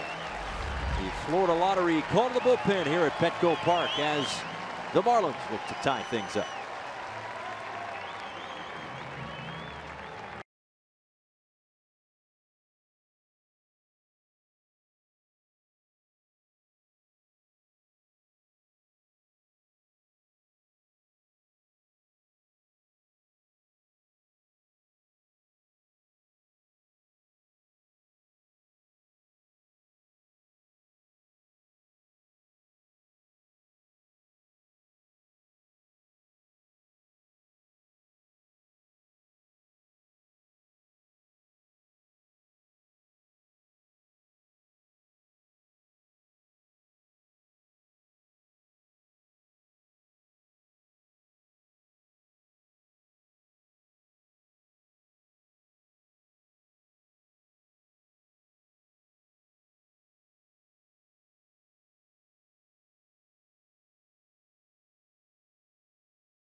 third base. This call to the bullpen is brought to you by the Florida Lottery. It's good to have options. That's why the Florida Lottery has 70 unique scratch-off games. So add a little play to your day with these new games. The Florida Lottery, it's your ticket. Claim it. Must be 18 or older to play. Play responsibly. Those are the numbers for Craig Stammen in his career against the Marlins in 32 games. So a rather large sample size and an ERA that approaches 6. So we'll see if the Marlins can get to him again. But which Stammen will it be? The one with the 6 ERA against the Marlins or the 1.73 in 23 games? Yeah, we'll find out. We'll see if history tells us a different tale or not. 1.73 ERA on the season. Left-handed batters hitting 190. Righties 2.04. Got a 2.92 ERA here at Petco Park. Better on the road.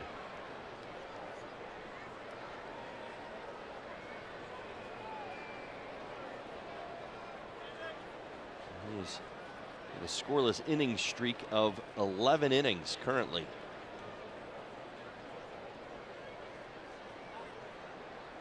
Anderson with the chopper wide of the third base bag. A strikeout in the first and a base hit in the 4th inning for Brian Anderson, who has been one of the best hitters with runners in scoring position for the Marlins this season.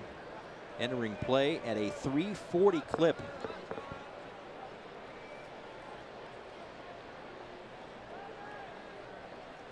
The infield in for the Padres.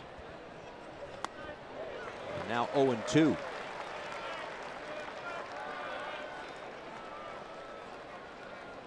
Well, as May winds down, it's been another solid month for Brian Anderson. Entered the day hitting .295 this month. Still a couple of days left to add to those numbers, but about 6 weeks into the season, he has been impressive. He has come up with big hits throughout the first 50+ games for the Marlins.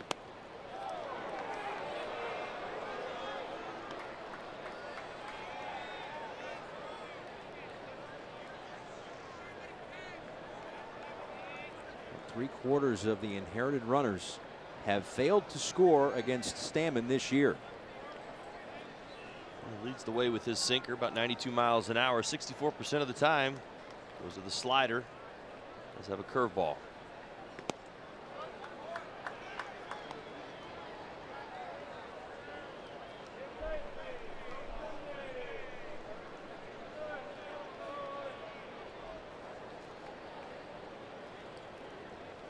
He's had 1 home run this season.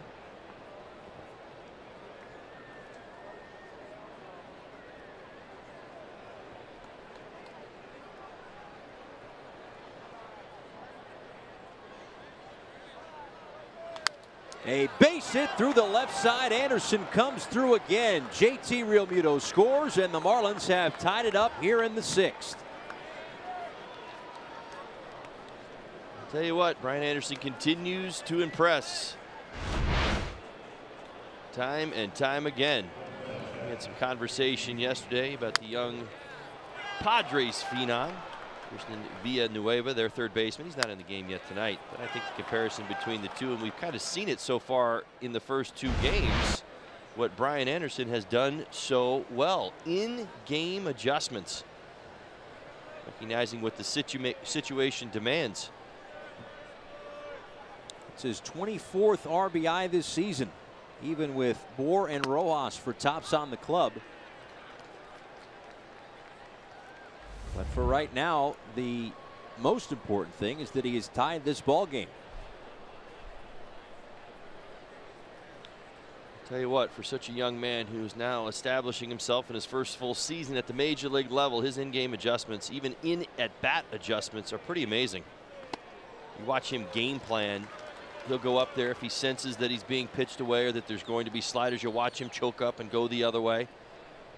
You give him a fastball or 2 at the hands, he'll start to look to pull.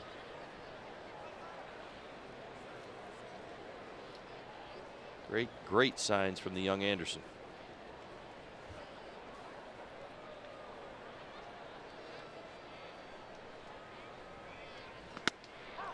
And a called strike 3. Riddle is retired.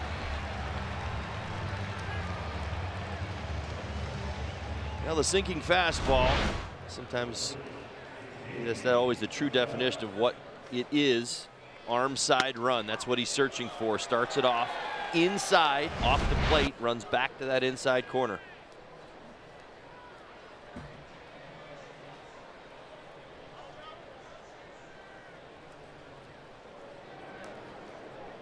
So that closes the book on Tyson Ross tonight. 5 1/3 innings for him, 6 hits. All 3 of the runs charged to him. They're all earned. A walk and 4 strikeouts.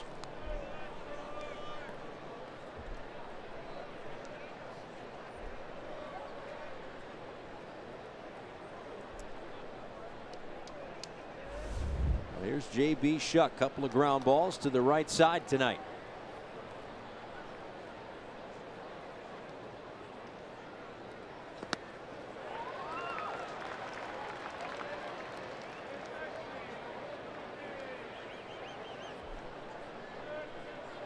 Shuck, the lefty hitter, getting the start against the righty throwing Tyson Ross, who has given way to Craig Stammen.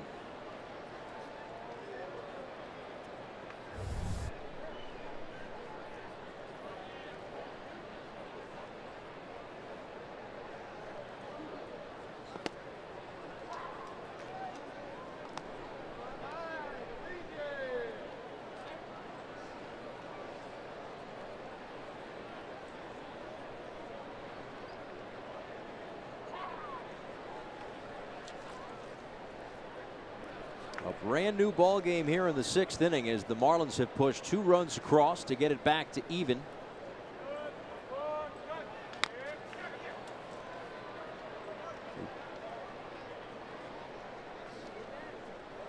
And then you can see Derek Dietrich and JT Realmuto looking at the iPad, the live game video essentially. Have you seen one of those, like in action in the dugout? Have they showed? Well, no, I'm next to you most of the time. Well, I know that. Most of the time, yeah, I got that. I don't know if you got your inside info. Innings. You got your inside info. You're chit-chatting with Frankie I do all the and time. Pags. That's true, right? But I don't know if they let you in behind the curtain a little bit. Shuck with the base hit to right field. Anderson was off on the pitch. He's on his way to third, and he's getting the green light. Here comes the throw. It's off the mark. And Shuck into third. The Marlins have taken a 4-3 lead. Oh, J.B. Shuck coming up with the big hit with 2 outs in the 6th.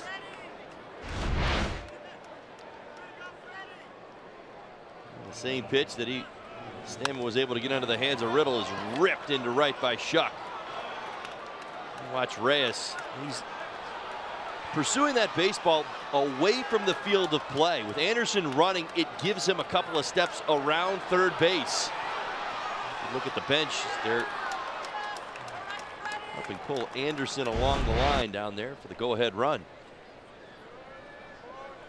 So 3 runs in the inning for the Marlins. They have erased a 3-1 deficit thanks in part to Brian Anderson, who tied it and then came around to score the run that gave him the lead, thanks to J.B. Shuck, who gets his first double of the year.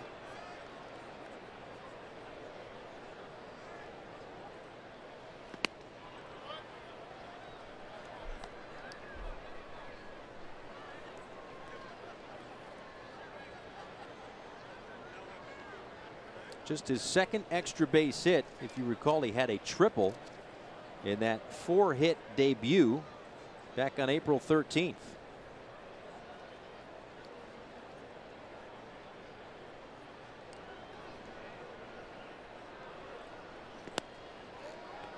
No swing from Brinson. 3-0.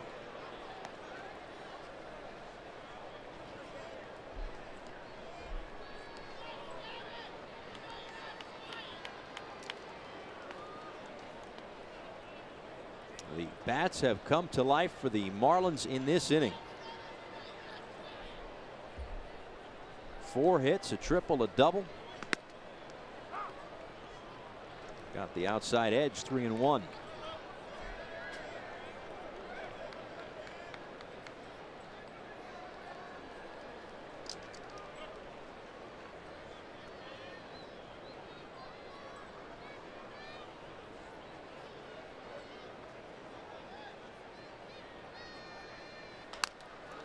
chop to third.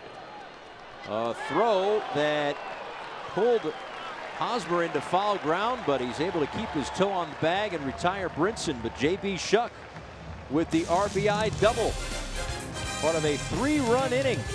Marlins on top 4-3.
Erase the 3-1 deficit and take a 4-3 lead. So new life for Dan Straley, who has settled down since that first inning when he gave up all 3 of the runs, 4 of the 5 hits.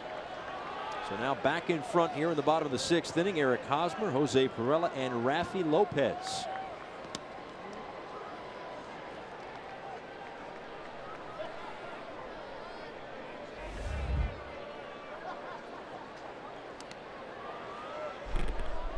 Two and one to Hosmer.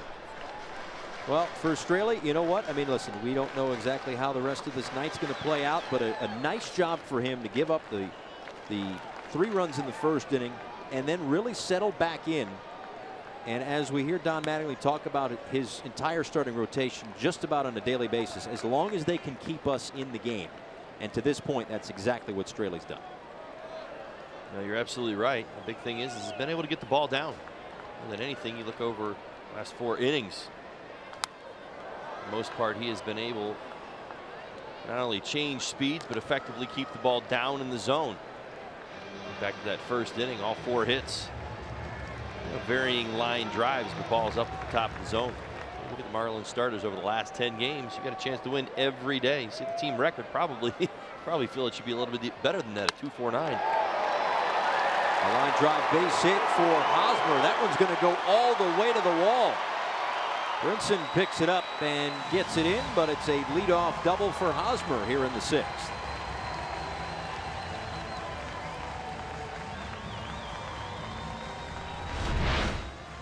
Now more exit velocity from Hosmer as he picks on a fastball up just below the belt. High leg kick. We mentioned it. I know we have over the first couple of games of this series that Hosmer's bat had really cooled off. I'll tell you what, if tonight's any indicator of where he is going, he's starting to heat back up again. Base hit yesterday, 2 rockets today. A National League leading 17th double for Eric Hosmer. And now the Padres have the tying run up. And the person, or in scoring position rather, for Jose Perella, who shows bunt, pulls it back, and it's 1-0. Adam Conley loosens for Miami.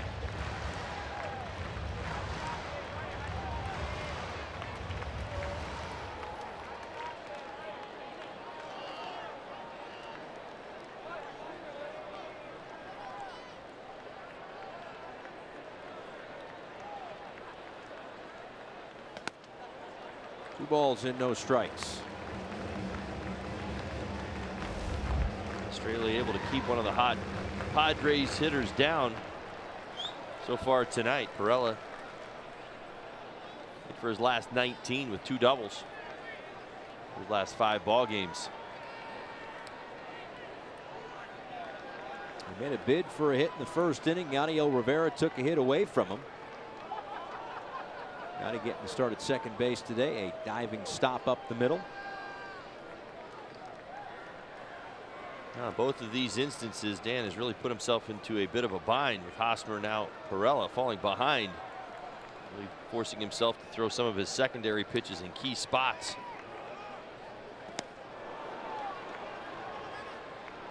That was a good secondary pitch. That certainly drew the attention of Perella, who was pretty much committed to swinging, I think, ball out of hand. The slider ends up just above the dirt.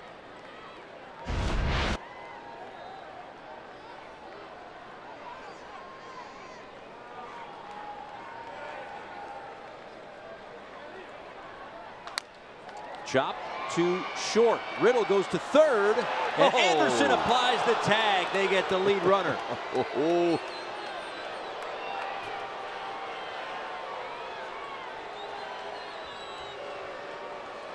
a risky play by Hosmer, who has not vacated third base yet, as the Padres may take a look at this. But not an easy play for JT Riddle or Brian Anderson either. Yeah, right on the knee, just before that right foot hits the bag. That foot kind of bounced a little bit, and that's when it went up, that's when Anderson was able to apply the tag. That's a huge play. Now it's a slow roller to the left side of the infield. That's what Hosmer was thinking. He would beat the throw anything.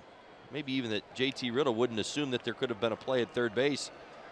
JT did a brilliant job of getting those shoulders square with a quick toss to third. Nice tag by Brian Anderson. Now Rafi Lopez, who had an RBI in that 3-run first inning. And by making that play at third, Perella reaches, but the double play in order here in the 6th inning.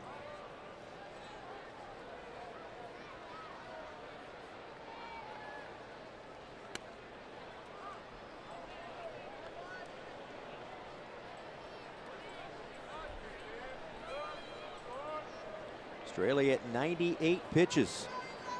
100 his last time out against the Mets. 98 against the Braves. 102 in the previous start, also against Atlanta. And now 0-2 to the Padres backstop.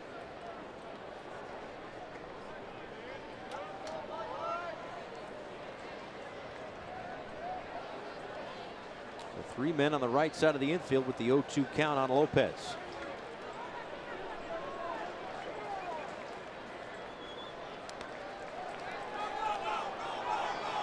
No advance by Perella at first base, even though that got a good 30-40 feet away from Real Muto. Maybe a break there for Miami. Well, if you don't anticipate the ball in the dirt, you really have no shot at moving up a base. Simple as that. Marlins practice that all the time. They think it. You got to anticipate it. Particularly with 2 strikes.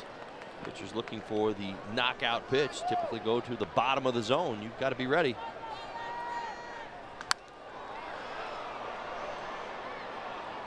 I think I count 3 of those tonight. That Australia's really spiked in the dirt. Absolutely. Well in front of home plate. Sometimes you read the scouting report. What ends up happening is you say, oh, JT Realmuto is one of the quickest catchers in the game. He pounces out from behind home plate all the time. He's got the leading pop time. Yeah, we're not going to run. That's why there's a beach chair over there at first base. It's well, listen, you can either look at it one of 2 ways. You can just eliminate yourself from taking the extra base, or you can say, you know what, and just do a better job of trying to anticipate. But I'm with you. I think that the message is this guy's not a guy you want to run on. JT's already made a nice play in front of home plate back in the 2nd inning. A bunt attempt by Jankowski, able to pounce on it quick, get the out at first. Swung on and missed, took a little off, and there are 2 away.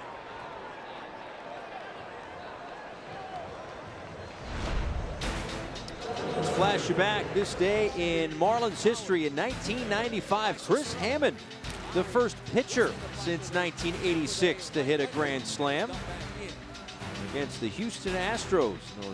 Those old school Astros uniforms. The same Astros uniforms that, Holly, I know you'll be pleased to know, that I had in Little League. So there's that. There you go. Franmil Reyes takes a called strike.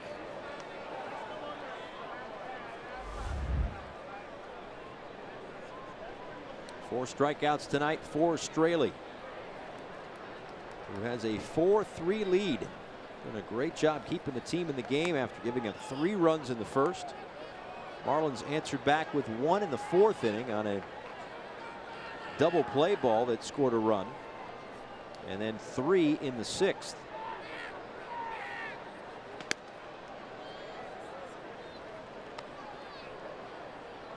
FPL is proud to support our first responders in good weather and bad. See how at FPL.com.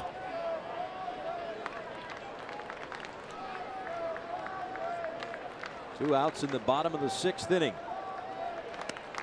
Straley's pitch is low, and it's 2-1. Reyes with a strikeout in the first inning, lined out 115 miles an hour off the bat, but into the glove of JT Riddle at short back in the 4th.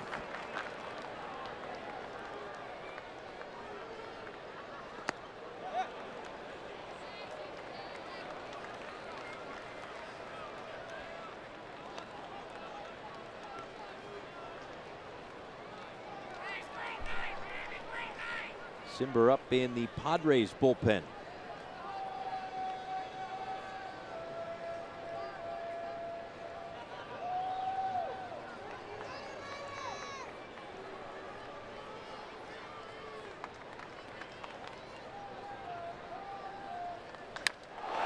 This one is driven out to left center field, and that one is gone. A 2-run home run for Reyes, and the Padres back out in front, 5-4.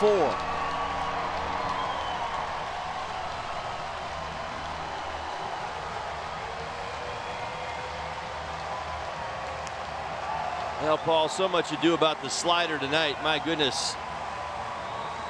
The game within the game, Dan Straley versus Reyes in that slider. If you think back to the first at bat, able to wipe him out with a great slider. Went to that slider again in the second at bat. You mentioned the 115 off the bat. It was off of that slider. This 3-1 pitch again is the slider. Dan looking to throw his best one. Does not go that way. Reyes does not miss it. Almost the exact same lane as the 115 off the bat to short, just with some backspin and elevation. Well, for second home run of the series. That's right. For the second day in a row, he homers. He had not hit a home run at this ballpark before yesterday, and now he's got homers in back-to-back days. A long drive to left center field into the second deck, and Don Mattingly is going to make a pitching change and a double switch. The Florida Lottery call to the bullpen here at Petco.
Change, a double switch as Cameron Maben is in the ball game. J.B. Shuck is out, as is Dan Straley. So Adam Conley in out of the bullpen. A 2-run home run for Franmil Reyes has given the Padres the 5-4 lead. Fourth time we've seen Adam Conley this year. Pitching in his fourth ball game, 3 innings of work, 3 Ks, very similar appearances, all 3 of them. I think the thing that everybody's fallen in love with when it comes to Conley is the newfound velocity, working 1 inning in that reliever's role. Seeing back-to-back 96-mile-an-hour fastballs. Point being, that slider starts to come along. Conley can become a big weapon.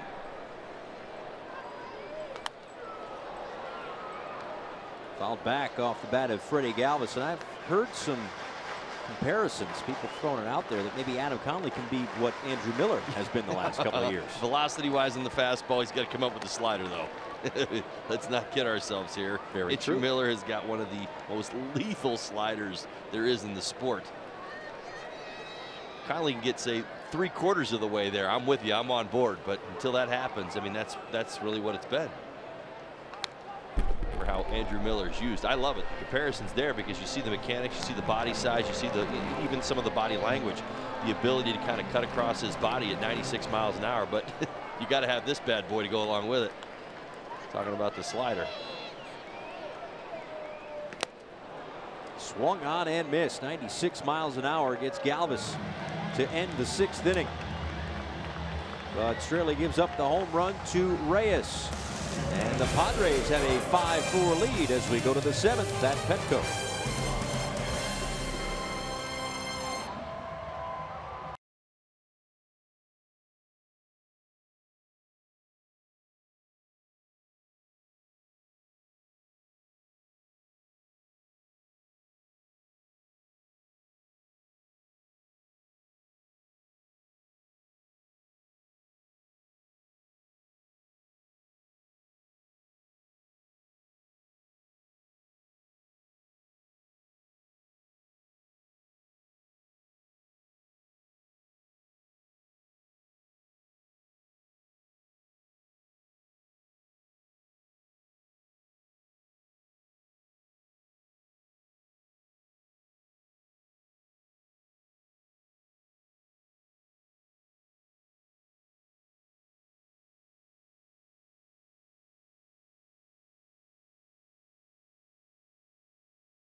The home run by Franmil Reyes. He is homered in the first 2 games of this series. A loud home run, but it's all been about Straley and Reyes tonight. Well, it really has, and how these at-bats have ended. You saw the first slider outstanding. Now that's a line out to J.T. Riddle. It's the slider, and this is the slider as well. All 3 at-bats essentially came down to Dan Straley's slider versus Reyes.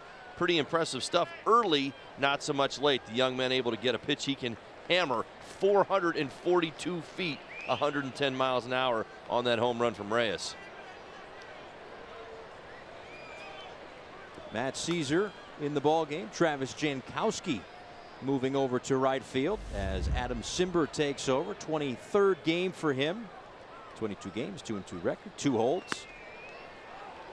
As he will face Yadiel Rivera. Cameron Maben in as part of the double switch, and then Derek Dietrich, 8-9-1, due up for the Marlins here in the 7th inning.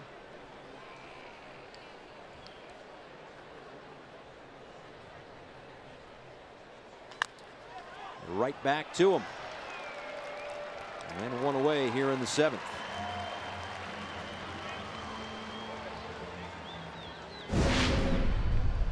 Time for the Chevrolet Prospect Spotlight. John Norwood at AA with the Jacksonville Jumbo Shrimp on an 8-game hit streak right now, getting on base almost 44% of the time. A 12th round pick of the Blue Jays out of Vanderbilt back in 2011, and a nice little run there in Jacksonville. Cameron Maben, the other half of the double switch in the bottom of the 6th inning. Maben had himself a nice afternoon yesterday in the opener of this series. 3 hits, 3 for 4. Yeah, complete game. Stolen base,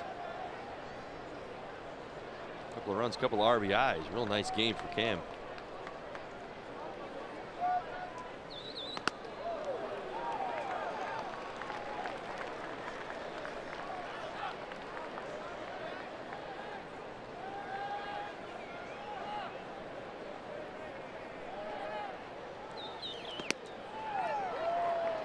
Low sidearm sling delivery of Simber. Hasn't issued a walk to a right-handed hitter in now 64 plate appearances, and hasn't given up a home run in 26 innings pitched.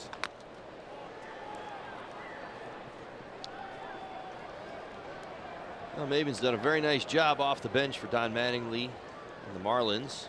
Go through double switches or pinch hits. 292 when entering a ball game.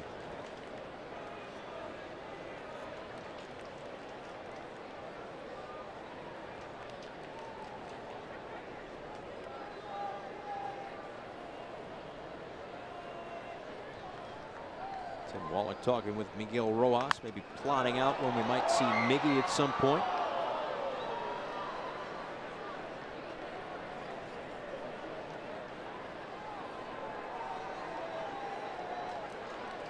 He already got a bat in hand, and he's had one for a while. Ready, willing, and able at any moment in time. Grounded to second base, Perella. 2 away.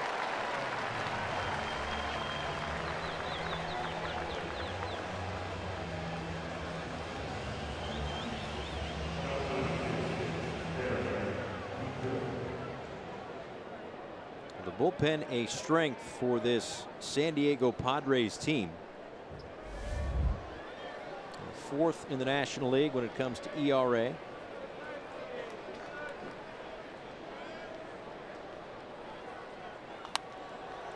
As Dietrich fouls the first one back and 2 hour left, 0-1. That really is the strength of the San Diego Padres this season. They've had other issues. Obviously, we've talked about the offense being a bit down. They've had some injuries. The starting pitching, good at times, not overly consistent. The bullpen has been.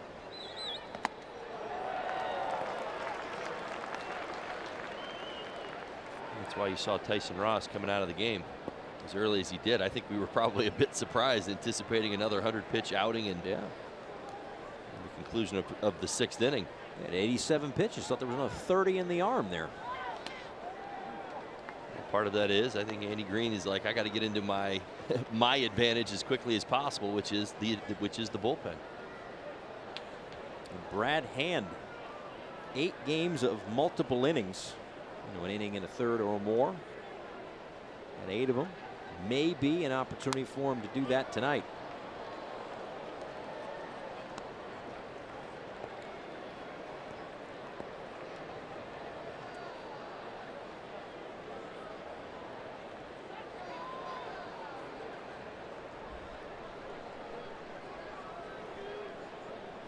One ball, 2 strikes, 2 outs to Derek Dietrich, who singled and scored in the 6th.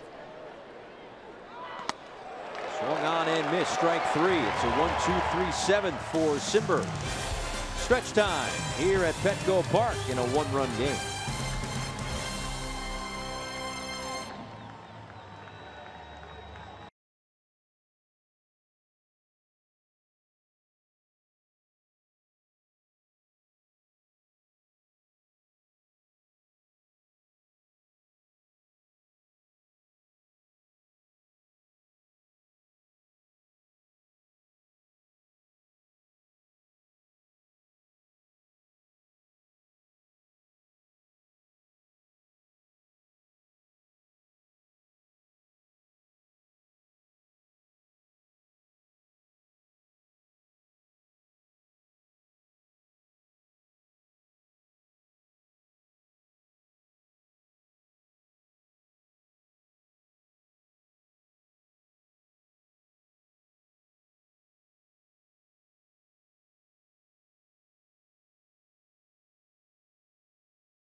you by the Cleveland Clinic. Stiff joints, aches and pains, trust Cleveland Clinic, Florida, the #1 orthopedic care in Florida. By the Lincoln Spring Sales Event. Drive into spring in a new Lincoln. And by La Lechonera, the original Mojo since 1970. Back here at Petco Park in San Diego, a 5-4 deficit for the Marlins as we go to the bottom of the 7th inning. Paul Severino, Todd Hollinsworth, Jessica Blaylock with you here in San Diego. Again, thanks for staying up late. I know it's a little after midnight back home. As Adam Conley in for his 2nd inning of work, got the last out of the 6th inning, taking over for Dan Straley, whose final line 5 2/3, 7 hits, 5 runs, 4 of which were earned. Didn't walk anybody and struck out 4. Manuel Margot to lead things off. 8-9-1 due up. Matt Caesar, who came in as part of a double switch, will hit next. And then the top of the order, Travis Jankowski.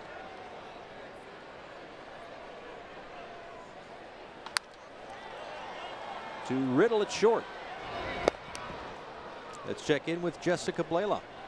Hey guys, it is a Twitter and email Tuesday from here at Petco Park. Tonight it's been all about the hashtag Marlins25. Fans have been submitting some of their favorite memories from the past 25 years of Marlins baseball. How about this tweet from Ryan Mackman, because he has quite the collection, from hanging out with players like Chef and Hawk to the 1997 World Series Championship. That's a lot of good moments right there. Keep those tweets and emails coming. Send the tweets to @FoxMarlins. Emails can go to foxmarlins@gmail.com and use tonight's hashtag Marlins25. Guys. Jessica, thank you very much. Matt Caesar takes outside. This is one that is not necessarily related to the throwback theme that we've got tonight. But this one is for Todd here. When I was growing up back in the 60s, early 70s, when a batter reached first base, you almost never saw him chatting or catching up with the first baseman. They were enemies for the duration of the game. When did this start to change and why? Doug asks. Well, I would probably say about halfway through my career. See strike 3. Adam Conley in a good groove. 2nd strikeout tonight. Yeah, I kind of noticed that when I first broke in. You know, the rules would be, if you come out to a come out to a game, maybe batting practice or whatnot. At a ballpark today, a lot of times you'll see, as the team comes out and the other team's finishing up their batting practice, players socializing just a little bit. And it's very much more commonplace. I'm not, going one way or the other as far as, people, how people feel about this. I'm just really expressing how the rules were when I was raised, which was a long time ago. Point being, you didn't socialize with the other team. In fact, it was law. It was told to me, you just don't do it. We don't ever see you on the field doing it, or you'll end up in kangaroo court. You know kangaroo court. I'm sure you've heard the phrase. Certainly understand what that is. It's basically the policing of yourselves in the clubhouse. So the idea is simple. That over time things are starting to change just a little bit more. A called strike 3. So 2 strikeouts in the inning for Conley. 3 of his 4 outs by way of the K. We are through 7.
Todd Hollinsworth, Jessica Blaylock, second of 4. Padres and Marlins.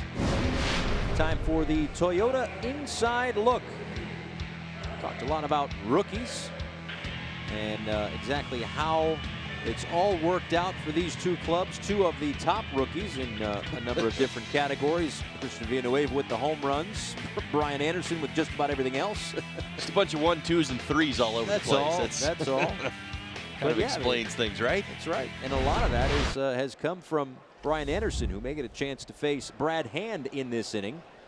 Again, Hand in his 25th game this season. The closer for the San Diego Padres, 16 of 18 in save opportunities. And if that is the plan tonight, he'll be tasked with getting the last 6 outs against the Marlins. It's Real Muto, Bohr, and Anderson. Drafted by the Marlins in 08. Picked up off of waivers. That's pretty amazing, isn't it? It is.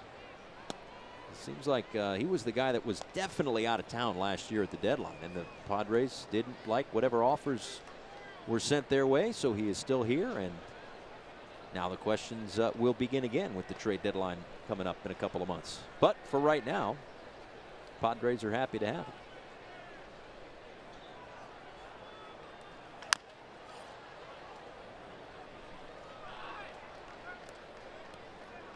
JT Realmuto with an RBI triple back in the 6th inning.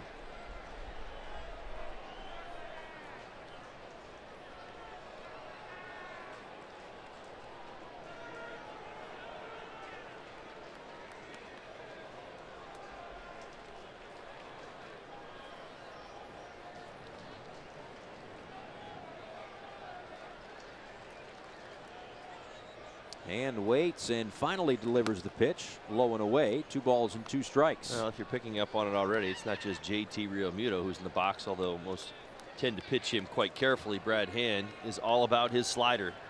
54% of the time. Does throw the sinker and still throws hard. 93, 94 miles an hour. Occasionally you'll see the 4-seam fastball as well.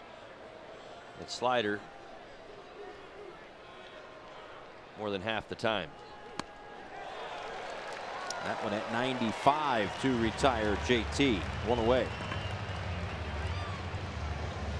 We just mentioned all the sliders almost pitching backwards to JT. Here's the velocity.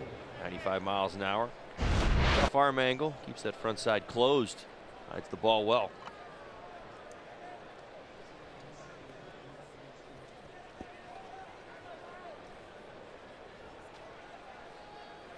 Here's Justin Bohr.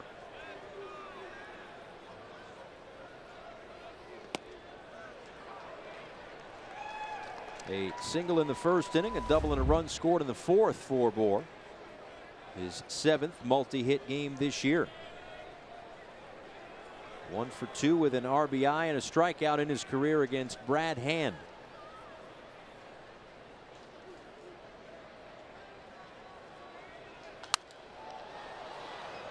Now reach the seats, 0-2. Tyson Ross got the start tonight for the Padres. 5 1/3, 6 hits, 3 runs. He struck out 4. Craig Stammen got the last 2 outs of the 6th inning. Gave up a couple of hits and a run. That was that 3-run 6th inning for the Miami Marlins.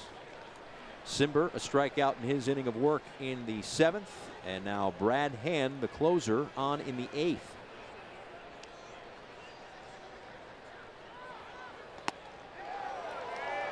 Outside, 1-2. This is about as tough a draw as you're going to get for Justin Bohr going up against the lefty. Now Brad Hand has given up 1 hit to a left-handed batter this season. He's come on the slider. Hasn't actually given up a hit on his 4-seam fastball yet this year. Lefty's 1 for 30.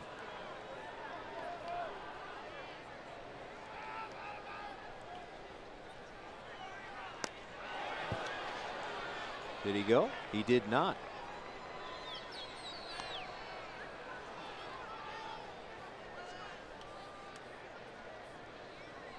So if you know those numbers, what are you doing? You looking for it, or are you eliminating it? What are you doing? Yeah, you're picking 1 pitch. You're probably not going to mess around with the slider too much. It's too difficult a pitch to hit, although it is the 1 hit actually was on the slider. But I think that, generally speaking, that's probably a little bit more lucky than anything. If you have to sit dead red, certainly respect the fact that he throws quite hard. Look middle away and hope you get something to hit. Back-to-back strikeouts in the inning for Hand, and there are 2 away.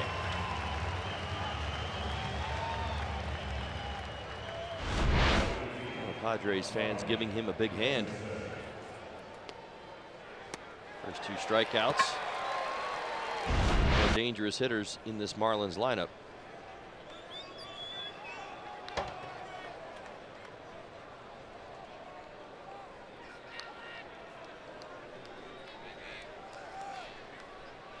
Here's Brian Anderson now, 2 for 3 tonight. His 16th multi-hit game to tie Starlin Castro for the most on the club. And also tied with the Yankees' Miguel Andujar, who had 16 at the start of the night.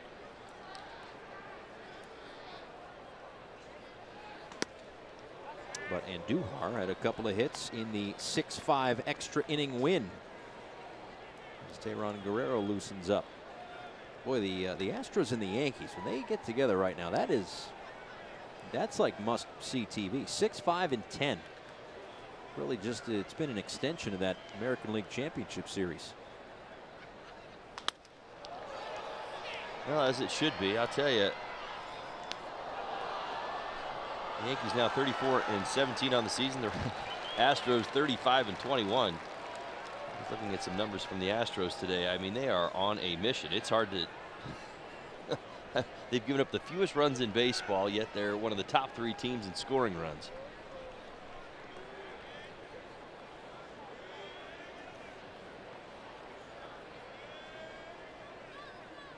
Two-one from Hand to Anderson. This one is popped up right field. Perella is out, but it's going to be Jankowski to put it away for out number 3. A 1-2-3 8th inning for Brad Hand. Padres lead it by a run.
Four games after this one between the Marlins and the Padres. It is Jose Urena going tomorrow night. Clayton Richard on the mound for the San Diego Padres.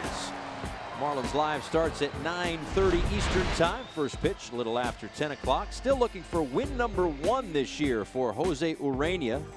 You see the 4.69 ERA, but for the most part, as of late, he has pitched well enough to get that first win. I know that's not the be-all, end-all of how well a pitcher throws, but still would like to fill that column, put it that way. So he gets set for his start tomorrow night, watching intently to see what the Padres offense is doing and what they may or may not do against Teheran Guerrero in his 26th game this year. A fireballing righty. trying to keep this at a 5-4 deficit. Spangenberg, Hosmer, and Perella due up for the Padres here in the 8th inning. Yeah, I like that fireballing righty. I got a feeling tonight we may see a big number. Just a feeling. I've seen him in the triple digits. Well, we normally do. Right out of the chute, 100. That's 100. Really what I'm getting at is the conditions. You know, obviously in Miami and certainly on the East Coast, a little bit more humidity, the temperature a little bit. Like you get a crisp game like this at night. Right. Tend to pick up a few more MPHs on the velo. Following me? I'm picking up what you're putting down. Good. Nice night here in San Diego. A little crisp, but refreshing. It's been nice here. Overcast today. Yesterday, boy, oh boy, what a beautiful day it was. My goodness, terrific Memorial Day afternoon here in San Diego. As Spangenberg sends one the other way, a leadoff hit here in the 8th.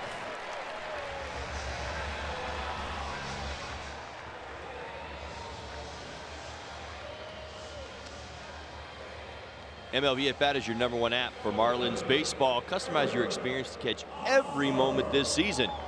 Marlins home screen icons and features such as MLB.TV, Game of the Day, pitch tracking, in-game highlights, live radio broadcasts, stats, news, and more. Download MLB At Bat today. We were just talking about that. Spangenberg, Boyer, really chatting it up over there.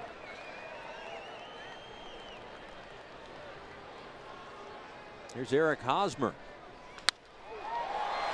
Inside outs that one through the left side. And for a guy who was 6 for 36 in his last 9 coming in, that's a 3-hit night for Hosmer.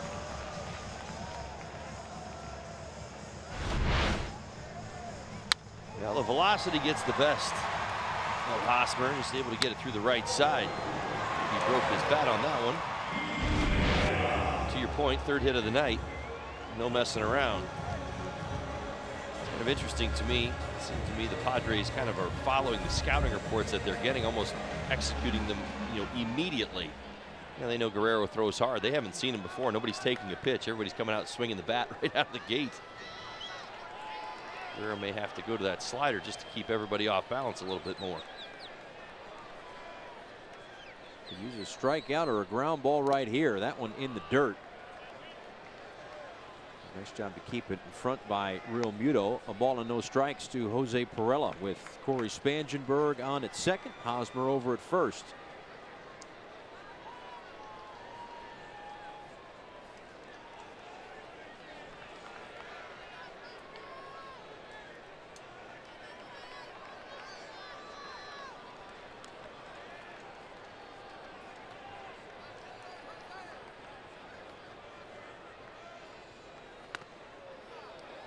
Once again knocked down by Real Muto, 2-0.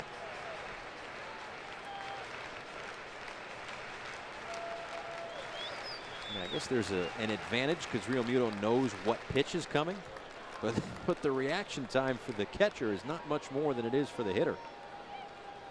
Especially in a spot like this when there's 2 runners on in a 1-run game in the 8th inning. Every 90 feet is so precious. So a nice job by Real Muto to keep the first 2 in front. The 2-0 is tap foul, 2-1.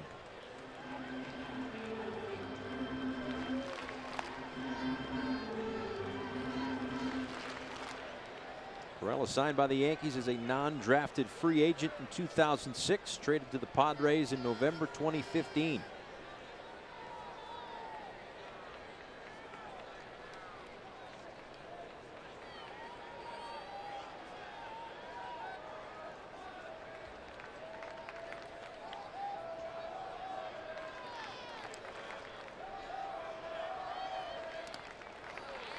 And the throw goes down to second.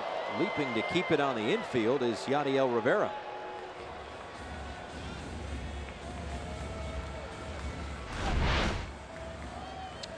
Now this slider in the dirt.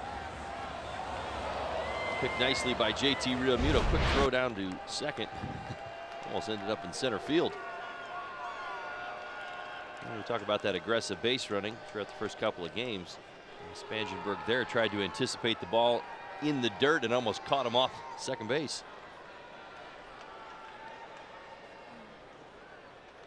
Upstairs. And that's ball 4. They are loaded.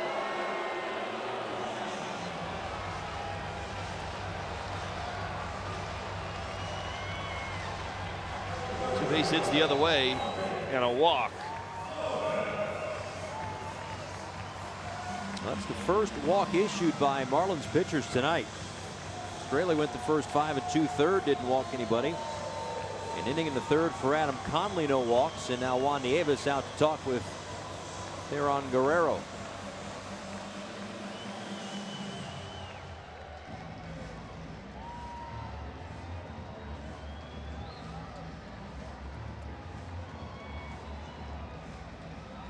Remember that stat that I made up? The capital K? The big one, the one that matters more. This one would be one right here. Yeah, I got you. Bases loaded, nobody out. Well, you're trying to give yourself a chance in the 9th inning, and you certainly don't want things to get away any farther than the 1 run. You're absolutely right. I'm with you. I'll buy into your proposition. Thank you. Maybe different color ink or something.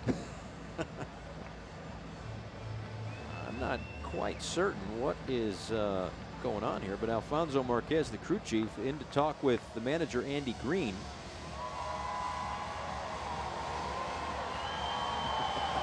The 3rd base umpire is also in talking with the home plate umpire in front of home plate.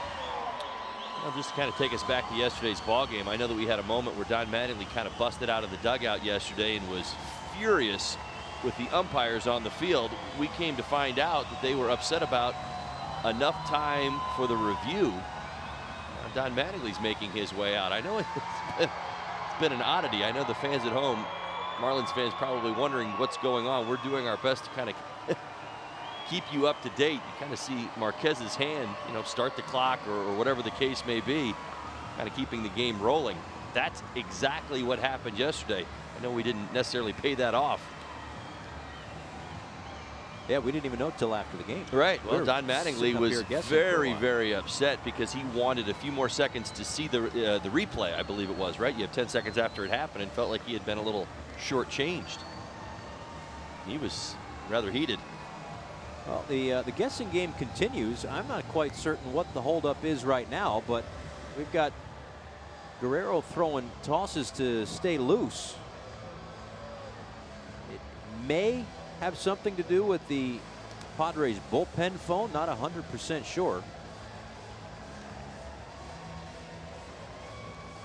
Double-barreled action up.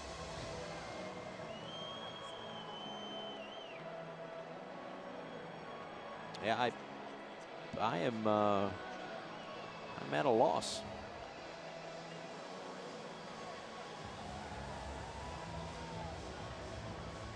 And now Andy Green back out to talk with the umpires.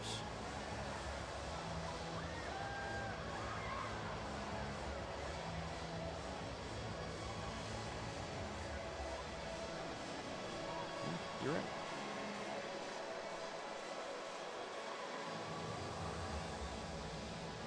I wonder if it's got, just taking a shot in the dark here, but Villanueva is out in the on-deck circle. There's what, 3 phones, right? There's a replay phone, there's a bullpen phone, there's a press box phone. I wonder if the press box phone doesn't work. Again, just throwing this out there. If the press box phone doesn't work, you know, the old cat and mouse game of having the hitter announced or whatever, that could be it. I have no idea. It's complicated. I'm taking a guess. I don't know. I'm with you. I don't have any better answers, so I'll jump on. That one in there for a called strike. Oh, yeah, by the way, it's a 1-run game with the bases loaded and nobody out. Rafi Lopez. The infield is in.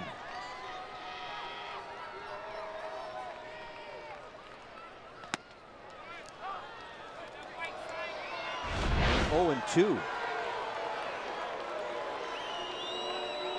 Now, this is something else that we're trying to figure out, right? So the signs are white behind home plate, and Maybe one of the infielders asked for them to change. Absolutely. I would stand by that. That's a pretty good one. I'm with that. That's where I'm going.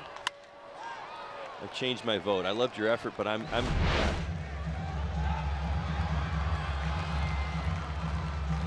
then the signs change. I did see Alfonso Marquez when he was talking with Don Mattingly kind of give the... They were waiting for the signs to change. The white was definitely bothering somebody on the infield, so if somebody said something, having a hard time picking up the baseball because the baseball would be hard to see out of the white sign. Pretty simple stuff. Yeah, there you go. Well done, crew.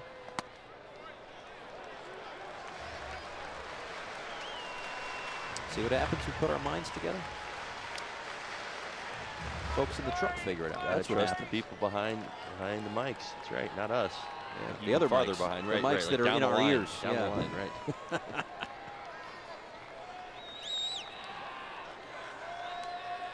We'll find out more in the post-game show. But as for right now, a 1-2 on the way to Lopez. Misses upstairs at 101 miles an hour, 2-2.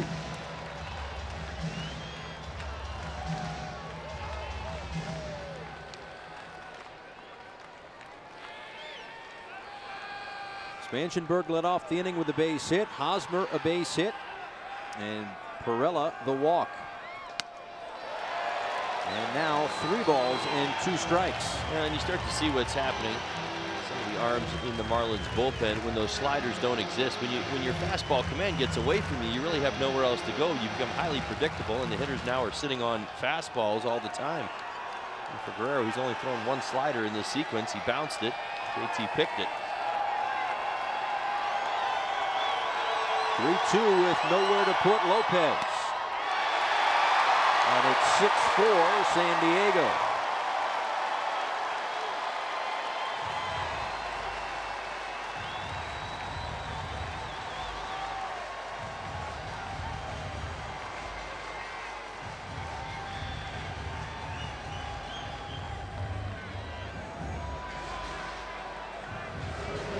And Don Mattingly out to make a change.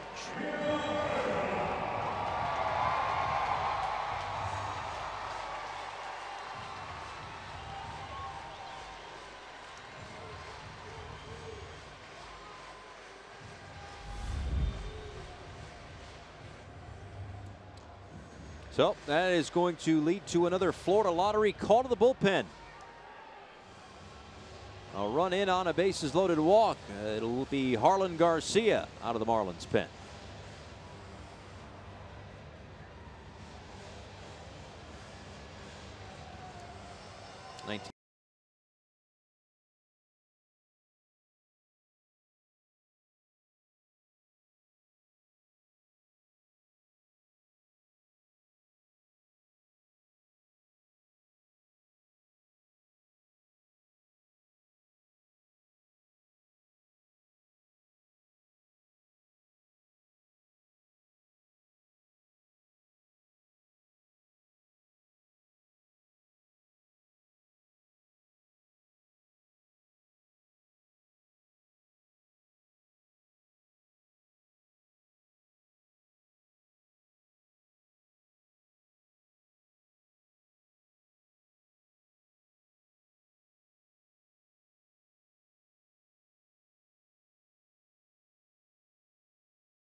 A bases loaded walk leading to that insurance run. Miguel Rojas into the ball game at third base, and Harlan Garcia out of the bullpen in his 11th game this season. An effort to manage the innings a little bit after he had been effective as a starter, but wanting to protect this young arm, so utilizing him out of the pen now. And in a big spot here, base is loaded, trying to keep this at a 2-run deficit, facing Christian Villanueva. And a base hit up the middle past the dive of JT Riddle. That is going to score a couple, and the Padres extend it to an 8-4 lead.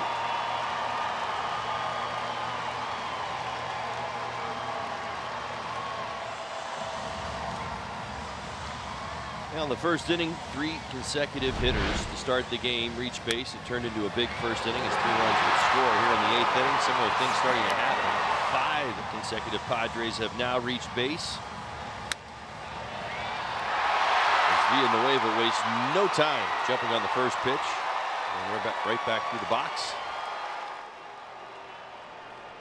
Picking up a couple RBIs and a base hit. Of course, against the lefty. I told you the numbers.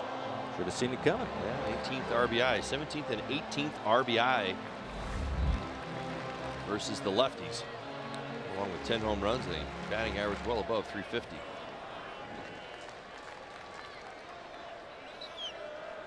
There's Freddie Galvis, still nobody out in the inning. This one smacked down the right field line, but into the seats. 0-2. 3 runs in for the Padres to stretch it to a 4-run lead.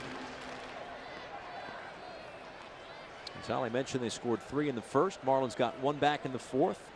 3 of their own in the top of the 6th, but gave 2 right back on the 2-run home run by Franmil Reyes. And then a 3 spot here in the 8th with 2 on, and again, still nobody out.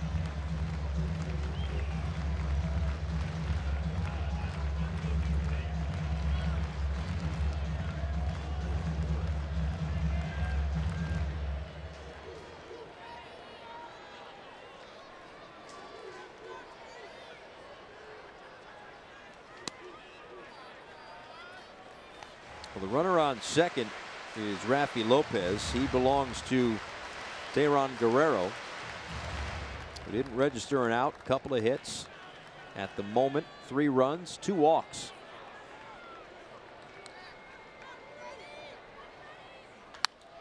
Galvis down the left field line, but into the seats.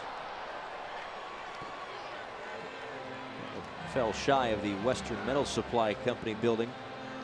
If it had stayed in play, I think there's a pretty decent chance that Dietrich would have made a play on it, but nevertheless, a foul ball.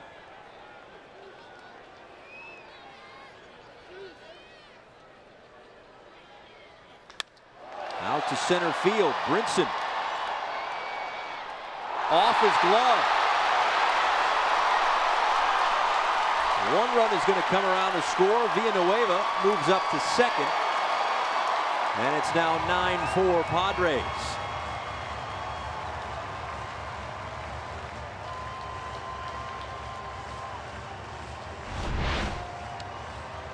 Well, it's a hard hit ball off the bat of Galvis, but a catch that's got to be made in center field. You see the frustration right off the top of the glove.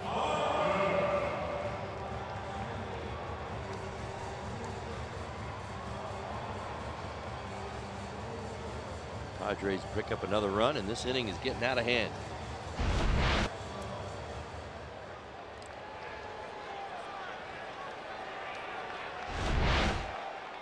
Well, let's give you another look in real time. You see Brinson, nice drop step, seems to have things under control. You see him decelerate as if he's got it in his back pocket. That's Rojas at third, Rivera, and over to Bohr. A double play. Over to third goes Villanueva.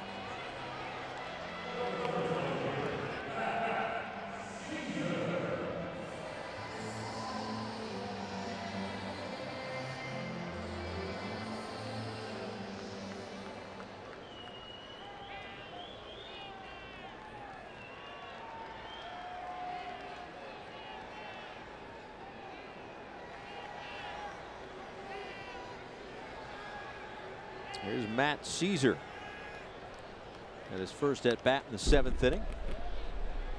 Excuse me, foul ball there, 0-1. Kind of a mixed bag night out in center field for Lewis Brinson. That play a moment ago charged a base hit earlier in the game that got by him, but also a terrific defensive play toward the right center field gap. So it was one of those nights out in center. It certainly is. You're right. I said it at the time. I stand by it. Best catch he's made all season long. The 2 missed plays have led to runs. A strikeout to end the 8th inning.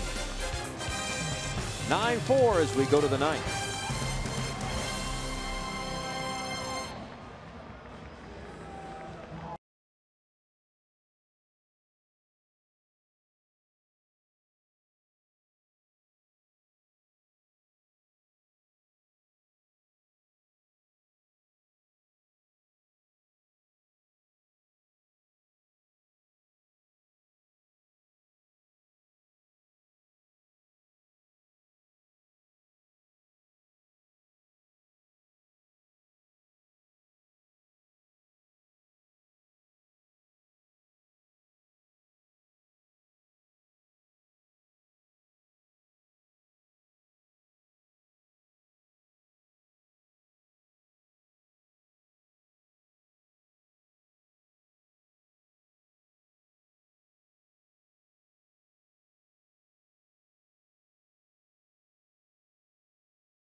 Near you, go to gocubota.com. By Sylvester Comprehensive Cancer Center, in pursuit of your cure, and by your South Florida Honda dealers. Padres have opened things up as we go to the 9th inning, scoring 4 runs in the bottom of the 8th inning. Bases loaded walks, defensive miscues, all leading to a 5-run cushion for Kazuhisa Makita and the San Diego Padres. Makita will try to finish this one off and even up this series at a game apiece. This 4-game set here at Petco Park. The first pitch to JT Riddle in there for a called strike. All right, Makita's unique. He does not throw it hard at all. I say not at hard. We're talking down there at the bottom of average pitch velocity.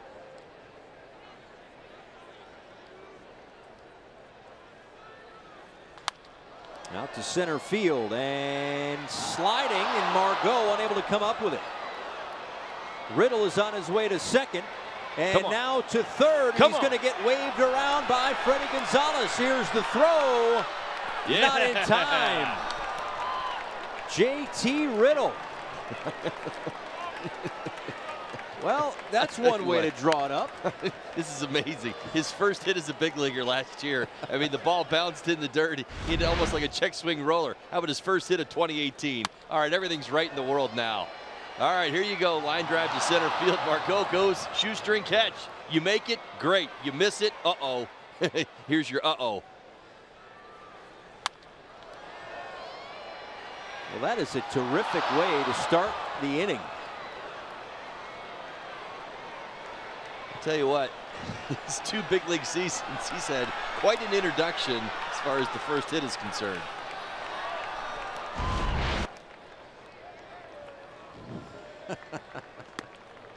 An inside the park home run. That is one way to fill that column. Yeah, I didn't see that coming. I don't think any of us did. No, not at all.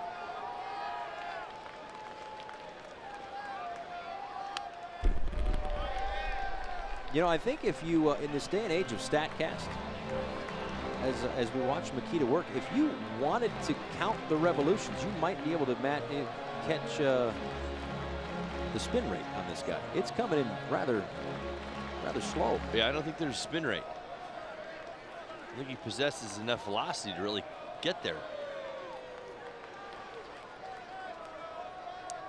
Well, an inside the park home run for JT Riddle to lead things off here in the 9th inning.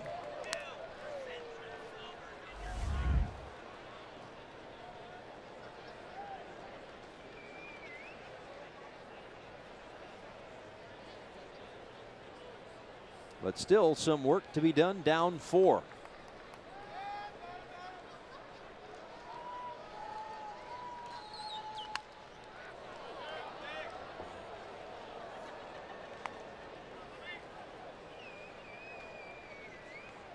Did you have any inside the park homers? No, I didn't get close ever.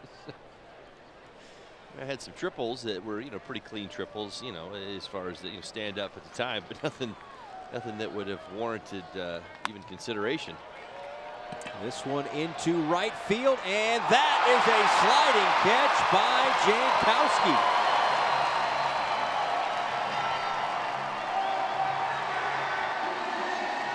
Wait a second, though.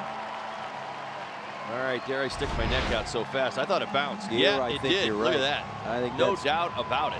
That going to be rather clear. And based on the last play that we saw, that should be a home run when we come back. The umpires placed the runner. Well, we got to figure out a way to cut into this 4-run deficit here in the 9th. Right. That'll be 9-6 when they overturn this. So the Marlins with this Ram review as the crew chief Alfonso Marquez and the first base umpire Ryan Blackney get together. Rojas heading back out and making his way to second base. They're showing it on the big boards out in left center field and in right.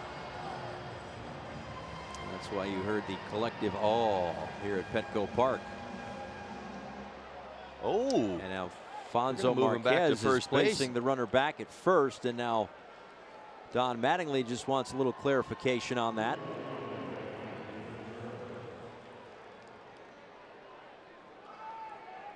No argument there. Maybe he had a little bit of an argument. I mean, you had a right fielder who completely laid out. I mean, you can't assume that he's going to be able to make a throw. I'm not saying there wasn't an argument to be made. I'm saying Don Mattingly did not make the argument. I certainly understand your point. Yeah. I mean, I just merely, I thought, I kind of was anticipating a little bit more there. Right. Well, the Florida Lottery call to the bullpen. This one perhaps far from over already. A wild 9th inning. 9-5.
At Petco Park We've seen a little bit of everything.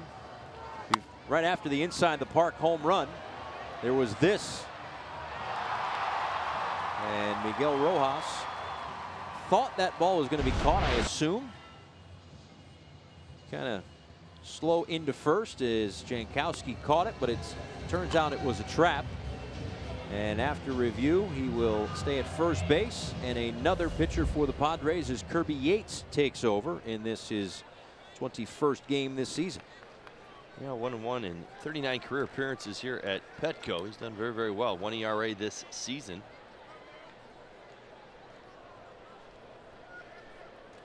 So we'll see how much fight is left in the Marlins right now with a run in on the inside the park home run by JT Riddle. His first hit of the season. And now Lewis Brinson bats with one on and nobody out. Well, Yates is limiting opponents to an .083 batting average with runners on base and has yet to allow a hit with runner in scoring position. Hand out of the ball game. Yates is their answer.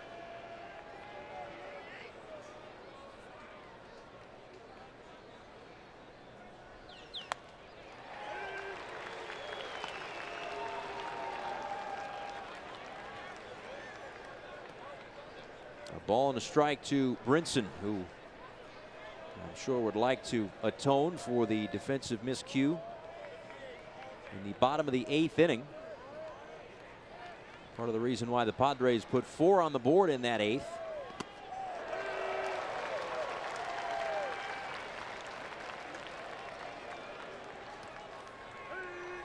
Right now has the opportunity to keep the line moving,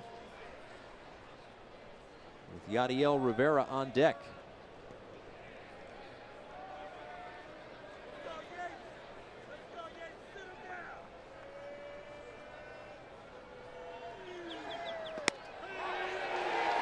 And a called strike 3, one away.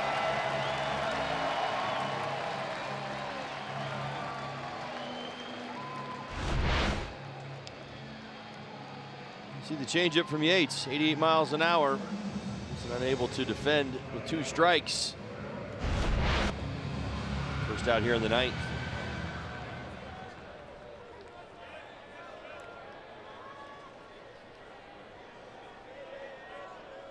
Here's Yadiel Rivera.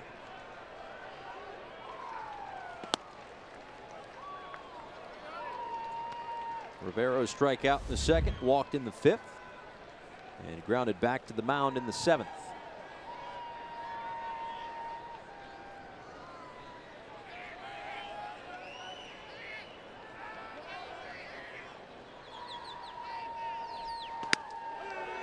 Two and 0.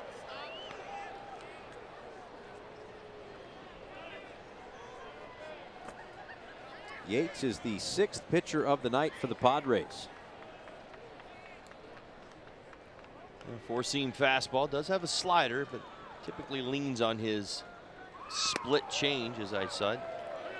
We saw it to Brinson, 88 miles an hour. Lots of depth.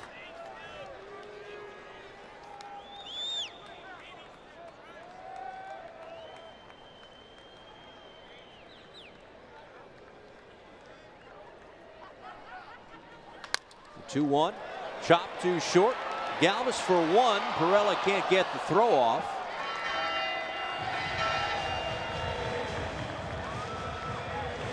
Good slide by Rojas. Good hustle by Rivera. Keep this game moving.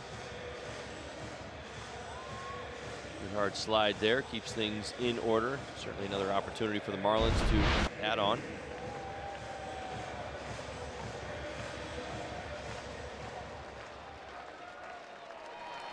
So Cameron Maben, the last hope for the Marlins.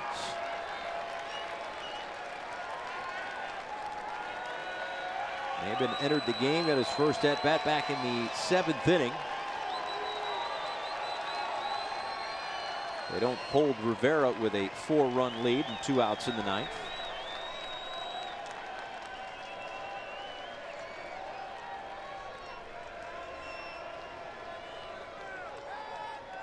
Off he goes with the first pitch. A defensive indifference moves him into scoring position.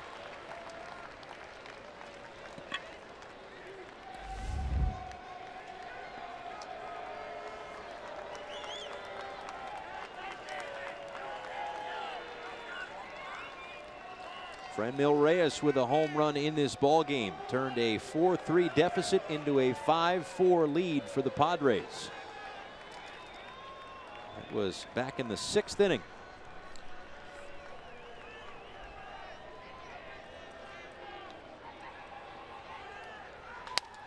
Hit sharply too short. Galvis bobbles, throws, and gets Maben. That'll do it. The San Diego Padres a winner tonight in the second game of this 4-game series. A 9-5 victory. They even things up. 9 runs on 10 hits for the Padres, 5 runs on 9 hits, a couple of errors for the Marlins. Marlins Live post-game show is coming up live from San Diego after the break.